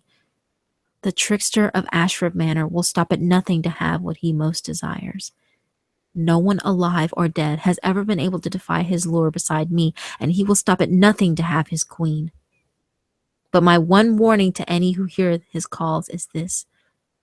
Don't give into the trickster's trap, because it's only fun as long as he's smiling.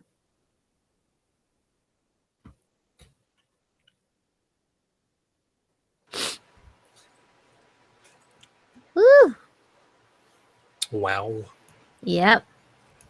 Wow. That's gotta be a horrible time to like get all the way to your seniorhood and like be in fear of this thing the whole time. Mm-hmm. Yep.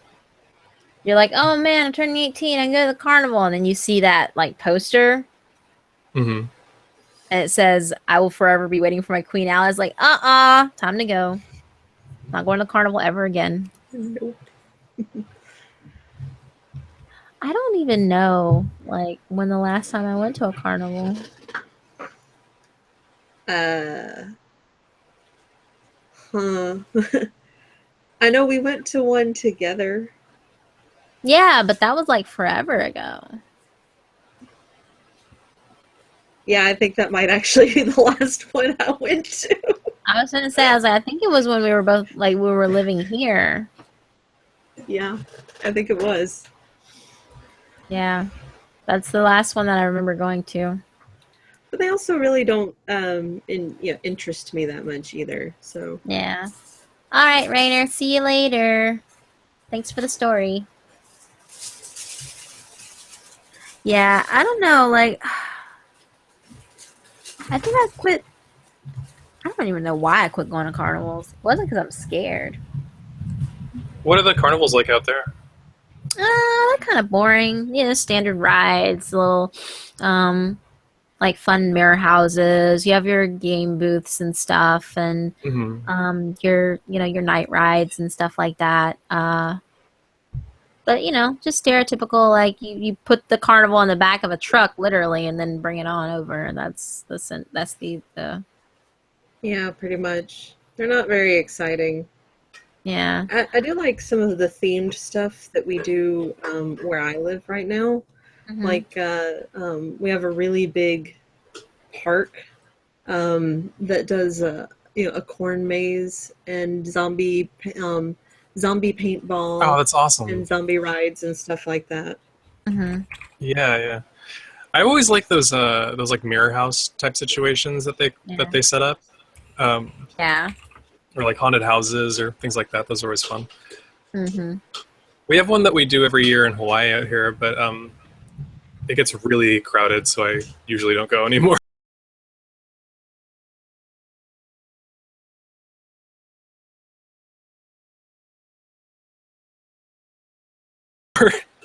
Yeah. It's no fun to wait in line for like 2 hours. Yeah, that's not a fun time at all. I don't think I have any military creepypastas. What kind of what? Military creepypastas? Like, they mean like SCP stories, or I don't know what that means. I don't know what that means. What? Being prior service, I have a good idea, but I don't know of any. Are there military horror stories? There's always military horror stories.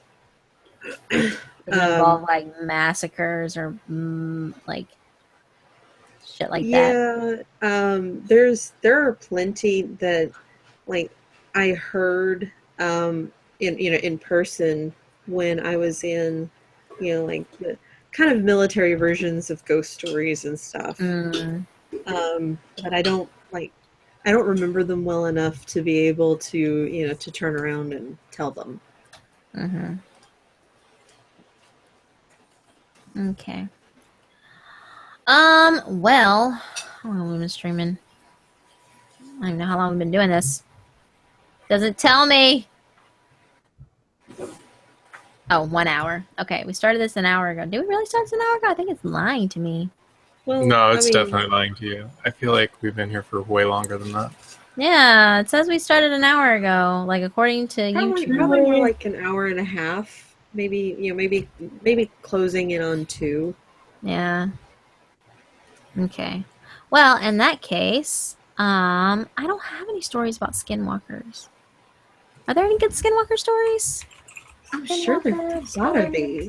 I mean, I know they're out there, but I don't know. I don't even know. Oh, this one's long. Like, I have a story called, what's it called? Hunting with My Father.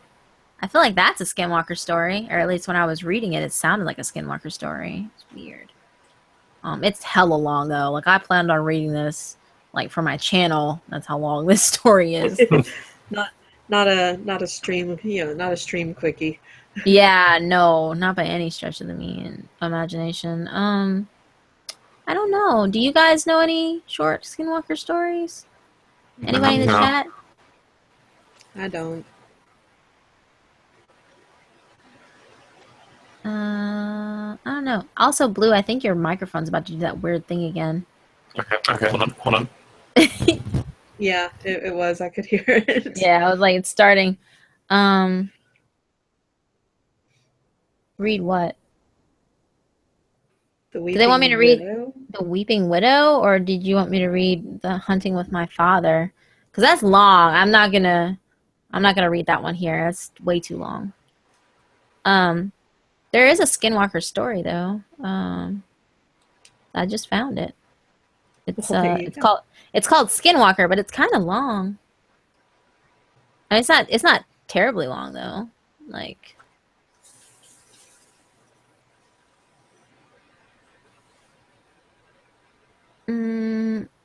Skin Daddy. What? It's weird. Oh, I don't know though. But do you guys have anything you want to read? Because I just finished reading. So yeah. I only had the one story prepared. Okay. Well, I've got the other Poe one, and I did find an online version that people can follow along with. Mm-hmm. If people want that, and after that, it's kind of up in the air. I'm enjoying reading Poe. He's one of my favorites, and it's the right month for it. So I might do 1 or 2 more of those, but but I'd only planned on Shadow and Silence. Yeah. Same here. Like I said, I don't want to read too much because I want to be able to get some work done. I just wanted to stream for a little bit because I haven't streamed in a while and I miss everybody. And I promised Jinja I'd play Overwatch with him now that it's finally finished downloading. So I can read Silence, and I was actually, Finch, I was actually thinking about reading The Raven. It's one of my favorites too. So I might do The Raven as my last one. Okay. And I am planning on reading, The Cask of Amontillado and The Telltale Heart for my channel as legit recordings. Yeah, I loved really good. those. Yeah, I really enjoyed. I think I told you this, Blue, but I really liked your modernized version of A Telltale Heart on your channel. Yeah. Bye, Tina. It sounded fun.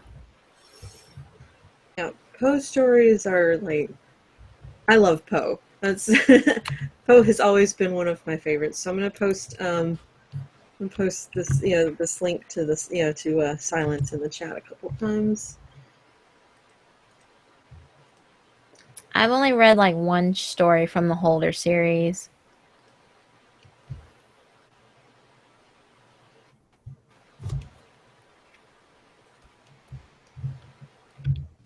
All right.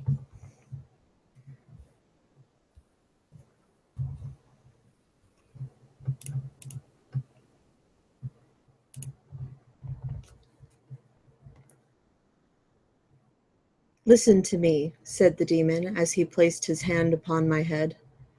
"There is a spot upon this accursed earth which thou hast never yet beheld, and if by any chance thou hast beheld it, It must have been in one of those vigorous dreams which come like the simoon upon the brain of the sleeper, who hath lain down to sleep among the forbidden sunbeams. Among the sunbeams, I say, which slide from off the solemn columns in the melancholy temples of the wilderness. The region of which I speak is a dreary region in Libya, by the borders of the river Zaire, and there is no quiet there, nor silence. The waters of the river have a saffron and sickly hue, and they flow not onwards to the sea, but palpitate forever and forever beneath the red eye of the sun with a tumultuous and convulsive motion. For many miles on either side of the river's oozy bed is a pale desert of gigantic water lilies. They sigh one unto the other in that solitude, and stretch towards the heaven with their long ghastly necks, and nod to and fro their everlasting heads, and there is an indistinct murmur which cometh out from among them, like the rushing of subterranean water, and they sigh one unto the other.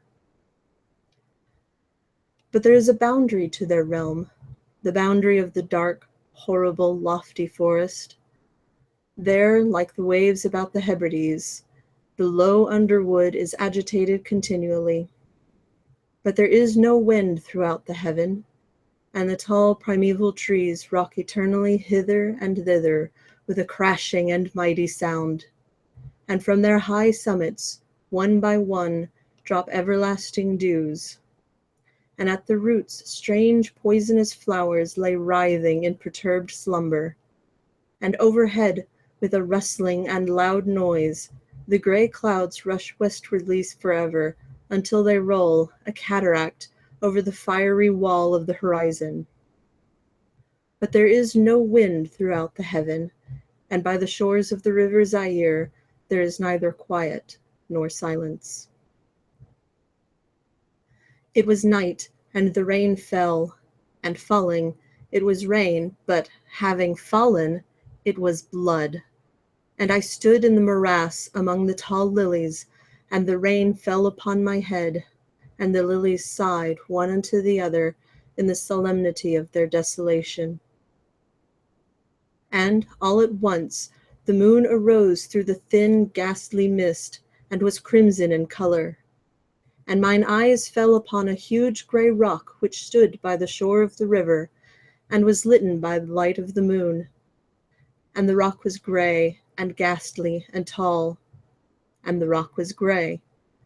Upon its front were characters engraven in the stone, and I walked through the morass of water lilies until I came close unto the shore, that I might read the characters upon the stone. But I could not decipher the characters, and I was going back into the morass, when the moon shone with a fuller red, and I turned and looked again upon the rock, and upon the characters, and the characters were desolation. And I looked upwards, and there stood a man upon the summit of the rock, and I hid myself among the water lilies, that I might discover the actions of the man. And the man was tall and stately in form, and was wrapped up from his shoulders to his feet in the toga of old Rome. And the outlines of his figure were indistinct, but his features were the features of a deity. For the mantle of the night, and of the mist, and of the moon, and of the dew, had left uncovered the features of his face. And his brow was lofty with thought, and his eye wild with care, and in the few furrows upon his cheek I read the fables of sorrow and weariness and disgust with mankind, and a longing after solitude. And the moon shone upon his face, and upon the features of his face, and oh, they were more beautiful than the airy dreams which hovered about the souls of the daughters of Delos. And the man sat down upon the rock, and leaned his head upon his hand, and looked out upon the desolation. He looked down into the low, unquiet shrubbery, and up into the tall primeval trees, and up higher at the rustling heaven, and into the crimson moon. And I lay close within shelter of the lilies, and observed the actions of the man, and the man trembled in the solitude, but the night waned, and he sat upon the rock. And the man turned his attention from the heaven, and looked out upon the dreary river Zaire, and upon the yellow ghastly waters, and upon the pale legions of the water lilies. And the man listened to the sighs of the water lilies, and of the murmur that came up from among them. And I lay close within my covert, and observed the actions of the man. And the man trembled in the solitude, but the night waned, and he sat upon the rock. Then I went down into the recesses of the morass, and waded afar in among the wilderness of the lilies, and called unto the hippopotami which dwelt among the fens in the recesses of the morass. And the hippopotami heard my call, and came with the behemoth unto the foot of the rock, and roared loudly and fearfully beneath the moon. And I lay close within my covert, and observed the actions of the man. And the man trembled in the solitude, but the night waned, and he sat upon the rock. Then I cursed the elements with the curse of tumult, and a frightful tempest gathered in the heaven, where before there had been no wind, and the heaven became livid with the violence of the tempest, and the rain beat down upon the head of the man, and the floods of the river came down, and the river was tormented into foam, and the water lilies shrieked within their beds, and the forest crumbled before the wind, and the thunder rolled, and the lightning fell, and the rocks rocked to its foundation. And I lay close within my covert, and observed the actions of the man. And the man trembled in the solitude, but the night waned, and he sat upon the rock.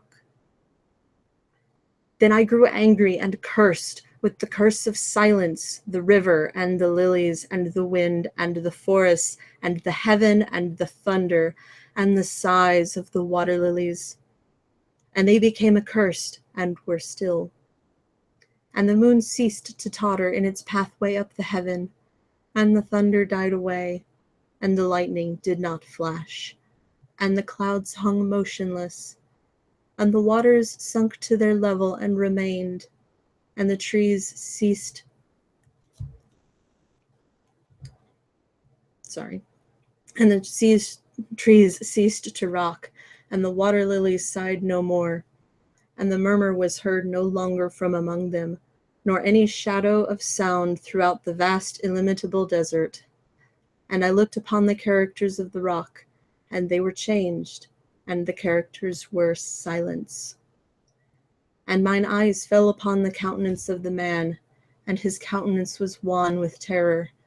And hurriedly he raised his head from his hand, and stood forth upon the rock, and listened. But there was no voice throughout the vast illimitable desert, and the characters upon the rock were silence. And the man shuddered, and turned his face away, and fled afar off, and I beheld him no more. Now, there are fine tales in the volumes of the Magi, in the iron-bound, melancholy volumes of the Magi. Therein, I say, are glorious histories of the heaven and of the earth and of the mighty sea, and of the genii that overruled the land and the earth and the lofty heaven. There was much lore, too, in the sayings which were said by the Sibyls, and holy, holy things that were heard of old by the dim leaves that trembled around Dodona. But as Allah liveth, that fable with which the demon told me as he sat by my side in the shadow of the tomb, I hold to be the most wonderful of all. And as the demon made an end of his story, he fell back within the cavity of the tomb and laughed. And I could not laugh with the demon, and he cursed me because I could not laugh. And the lynx which dwelleth forever in the tomb came out therefrom, and lay down at the feet of the demon, and looked him steadily in the face.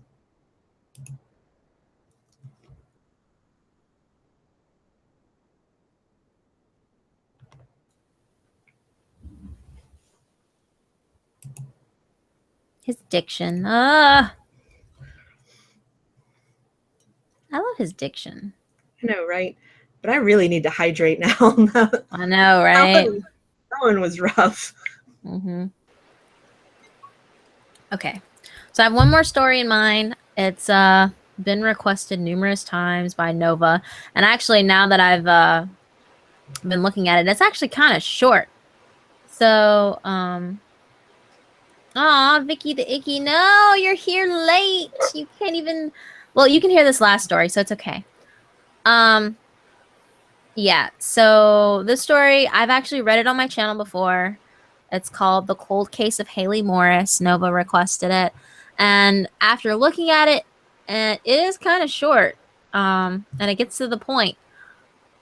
So we can finish up the stream with that. And if you guys would like to help me, you can do so. You two, as in you, Blue, and you, Argent. Ooh, excuse me, I got the hiccups. The hiccups. All right, so Drink water. I know I have it right next to me. I don't even know where it came from. Oh, the hiccuping. Okay, so what you would do is, Argent, you would be. Let me link you guys the story in here before I link it to the chat. Here, link you guys there. Now, if you look at that story, you'll see there's like little chat sequences going on. Yeah. All right. So, Blue, you would be Dynamite 111, and you, Argent, would be Haley Bebe. Okay. And then when it gets down to the last chat bit, I will switch out with you, Blue, as Dynamite 111, and you, Argent, will still be Haley Bebe at that last chat sequence toward the bottom on December 8th, 2010. Okay. All right, cool. Okay. Let's do it. All right, let's do it, guys. Gonna do a group thing. What?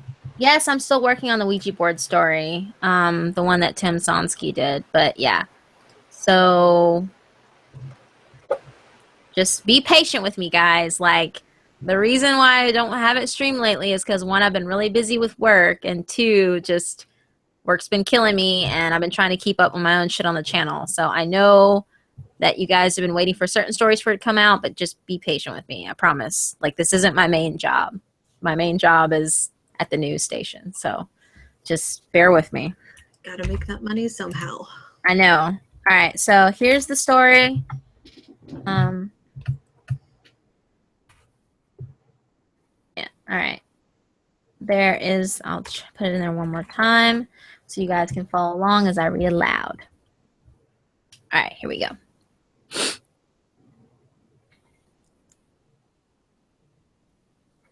Haley Morris was my older sister. Our mom drank herself to death when we were kids, so it was just the two of us and our dad. Though we were wholly different souls, it was those differences that bonded us. We balanced each other out. Haley was 17 at the time, 2 years my senior, though it always felt like there was no age difference between us. Next week, it'll be 5 years since Haley first disappeared. August 12, 2015 was the day my dad began suspecting that something had gone terribly wrong. Haley had gone to a sleepover at her friend's house the night before and never returned. When he called her friend's parents to ask about her the next afternoon, they said she'd left early in the morning. She said her ride had come to pick her up, but she never specified who it was. Alarmed by this, he called the police shortly after. They refused to file a missing persons report at first, told us it was common for girls around her age to feel angst, run away, and eventually come back. But Haley was popular, successful, loved. She had it all. Her running away didn't make any sense. 3 days passed before they finally filed it. There was absolutely no trace of Haley's disappearance, so detectives had no idea where to start. A few weeks later, hundreds of volunteers combed my area of the city and the rural fields around it. Nothing. Haley's best friend, Melissa, the girl whose house she was sleeping over at, said Haley hadn't been acting out of the ordinary. She did, however, suspect that she had started talking to someone online. She left her laptop open one day, and Melissa stumbled upon messages with someone with the username Dynamite111, male, 18, USA, in an online chat room. Haley came back into the room before Melissa got the chance to read their conversation.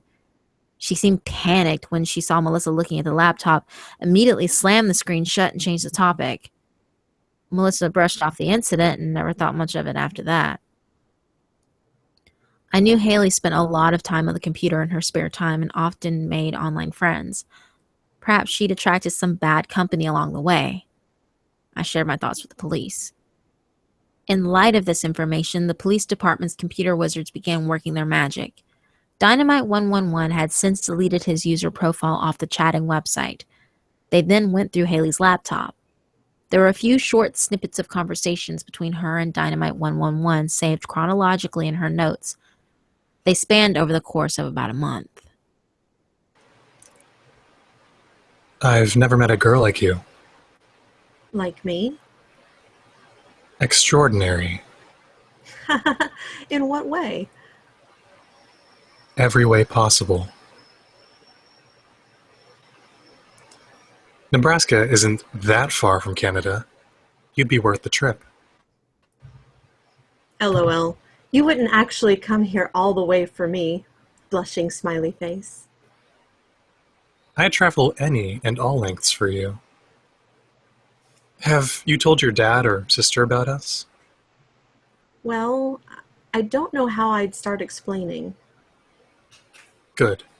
Don't. We'll tell them together, where they can see the love between us firsthand. I want them to see in person how much I adore you. Aw, you cutie. Don't worry, I won't. But the real question is, when are you going to send me a picture of yourself? Like I said, I'm shy right now because of my wisdom teeth removal. Hey, Bear. But you're someone I'd actually feel comfortable revealing myself to. I swear I'm at least a 7 out of 10. At 5'11", trust me, you'll like what you see as much as I do, winky face. I'm trying to imagine you right now, on top of me, hard-eyed smiley face. You'll get all that and more, babe, winky face. Good morning, princess. Morning, baby. 15 mornings left till you're here. 15 mornings till I'm united with my son. The last snippet was saved exactly 15 days before Haley's disappearance. I knew Haley better than she knew herself. I knew Dynamite 111 had her wrapped around his finger. He definitely had a way with words. She'd always craved assurance, attention, and validation, and he spoon-fed it to her. She had clearly saved these messages for a reason, as reminders of all those things. It was more than obvious that he likely had a hand in her disappearance. He became the prime suspect, but who was he? Detectives began contacting Nebraskan police departments. Assuming Dynamite 111 was telling the truth in his messages, the profile they prepared of the unsub described a highly intelligent, highly manipulative male, brunette, 5'11" in height, likely in his late teens, aka a good 1% of Nebraska. The investigation led them thousands of miles away from home into a different country, and it's not like they had any evidence to confirm that the claims the unsub was making in the messages were genuine. Even if they were, the potential pool of suspects was still massive. Detectives were essentially clueless, and the investigation felt like it was going nowhere. My dad spiraled deeper and deeper into his depression. He started smoking again and drank himself to sleep every night. I was all he had left, and he stuck to me like glue. I was his entire world now. His only light. A year and a half later, a young family camping by the Red Deer River had the misfortune of swimming in it. The 7-year-old daughter swam underwater and found a small black plastic garbage bag sitting at the bottom. Thinking it was hidden treasure, she brought it back up to the shore and opened it. The revolting odor of rotting flesh surged out. It was filled with human limbs. The body had been stripped naked and dismembered completely. Arms, thighs, calves, feet, fingers, toes, the torso cut in half horizontally, and at the very bottom of the bag, a head with blonde hair, the mouth stuck in a haunting gasp, and eyes gouged out. Dental records confirmed that it was Haley. Though the remains were badly decomposed, the autopsy report suggested she'd been dismembered while she was alive. Bruising around her wrists and ankles indicated she'd been tied down when it happened, but there were no signs of a struggle before that. She didn't see it coming. The cuts were rough, violent, and evidently passionate. They wanted her to make her feel as much pain as she could in her final moments. They wanted her to feel helpless and insignificant, to remind her that she was no more than a mass of flesh, no more than a foolish animal race for slaughter. There was no distinctive clues or foreign DNA found on her, and the investigation screeched to a stop. Over 2 years, all they pieced together with certainty was that Haley had likely met up with someone she met on the internet, that person had likely killed her, and that the weapon used to murder her was probably a large straight-edged knife. Fools. What a weak and sloppily executed investigation. For one, they forgot to ask any of the neighbors if they'd seen Haley get into a car during the morning of her disappearance. I saw the old man that lived 3 doors down watering his flowers when I was waiting outside. They only interviewed Melissa's family, my dad and I, and some of Haley's other friends. They were swayed by my tears and shock and recollection of my close relationship with her. It didn't occur to them at all to investigate me or question my alibi. But where was I that morning, though? Sleeping soundly in my bed, right? No, I had been awake since 5 a.m. getting all my tools in order. My dad was never a chef and never realized our largest butcher knife had gone missing. The $600 cash I'd withdrawn out of my savings account to buy the shitty little car I picked Haley up in was used to go back to school, makeup, and shoe shopping with, I told him. How these occurrences didn't raise any red flags for him still boggles my mind. But obviously, I'm glad they didn't. I fucking got away with it. I messaged Haley as Dynamite 111 the night of her sleepover to remind her about our plans. I'm just stopped at a Starbucks in North Dakota right now to grab some coffee and use the Wi-Fi, of course, to talk to you. I should be there just by 7 a.m. I'll honk twice when I'm outside to let you know it's me, okay? KK, I can't believe this is finally happening. But don't you ever think we rushed into it too soon? I feel like I know all I need to know about you after just a month. I know you feel that too. I just can't wait any longer, baby. I crave you. Ugh. Mel wants to watch a movie, so I have to go. I guess I'll see you in a few hours. Love you. I love you more. The next morning, I took the city bus to the random alley I was keeping the car parked in with my backpack of supplies. I drove it over to Melissa's house and honked twice. Haley emerged from the front door and walked towards my car.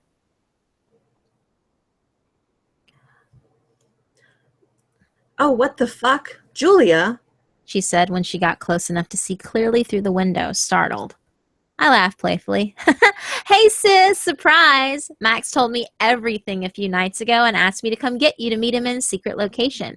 He has something special planned for you. I winked. She covered her mouth and chuckled back. Oh my god! He said we were going to tell you and Dad together, but I guess this works too.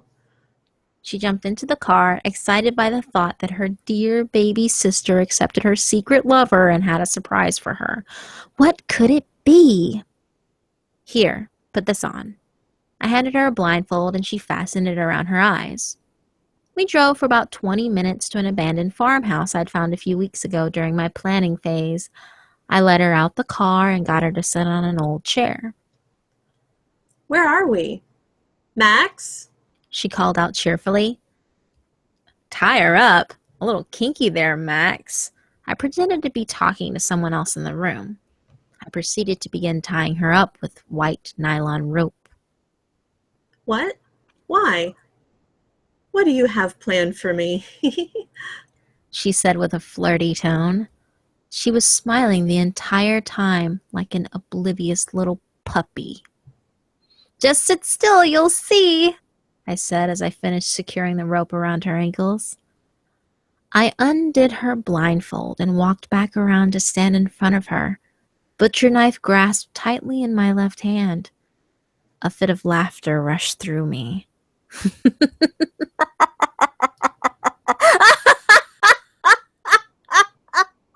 Oh, you stupid fucking bitch! Haley's smile suddenly twisted into a confused frown. Huh? I've always fucking hated you. You know, I've been planning this moment in my head every single night since I was 6 years old.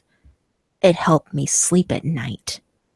What are you talking? Haley and I were wholly different souls, and it was those differences that bonded us.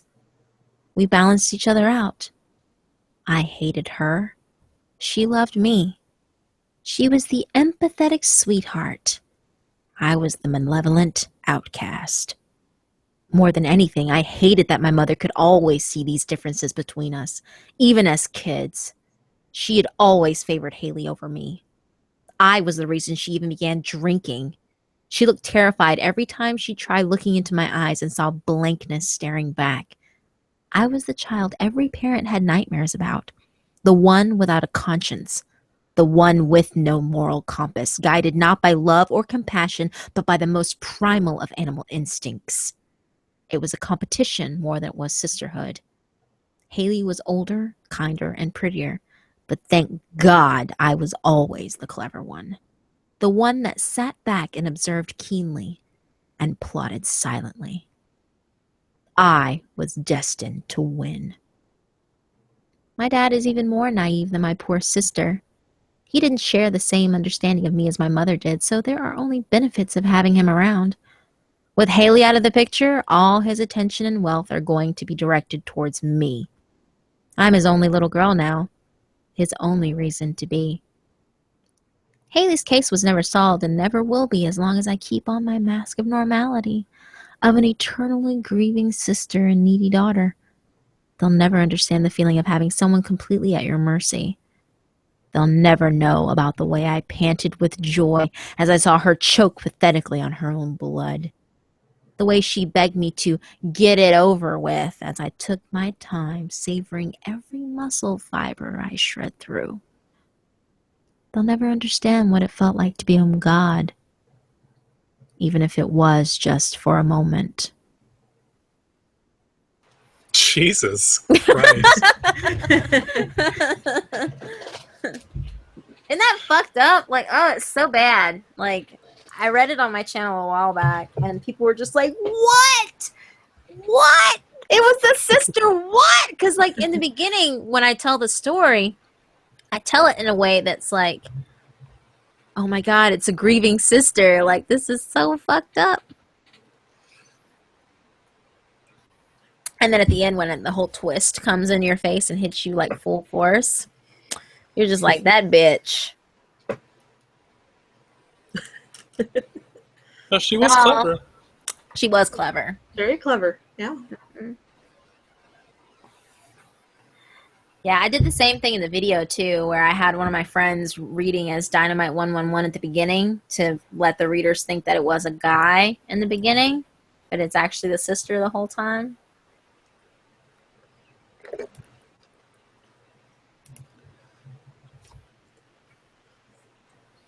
So, yeah. But yeah, okay, so that's it, you guys. Thank you so much for, joining the stream. I missed you guys so much. We'll try and make this a weekly thing, I promise. It's just with it being Halloween and everyone doing their own Halloween specials, and stuff like that, on top of like me working and Blue working and Argent working. Pretty much all of us are like working. Like, this is not our first job. We would love for it to be our first job, but it's not. So until then, we have to just kind of make time as we can, when we can, all that good stuff. So yeah, but I will be posting up a Q&A question video. You guys can like comment on the video with your questions. I know I haven't done a Q&A video in a while. I really do mean to do these every month, but I've just been so busy. But since it's Halloween month, I figured I'll release a special, I'll do a double special for this month. I'll release a special Q&A video for Halloween, and I'll do a special video for Halloween. I wanted to do a live stream of me playing a horror game, but I don't think that's going to work out because I have to work on Halloween morning at 2 o'clock in the morning until 2 o'clock in the afternoon. It's gonna suck so much ass. But yeah, so thank you guys so much for joining and watching. Blue, Argent, thank you so much for joining me. I appreciate it. Anytime. And of Always course, yeah, so yeah, but for sure, go sub to these guys, Blue, Lava 6, and Argent Bullpine. They are amazing. They have great content. They're great content creators. They're really funny and enjoyable to listen to. They're entertaining. And, you know, just keep liking and subscribing, commenting.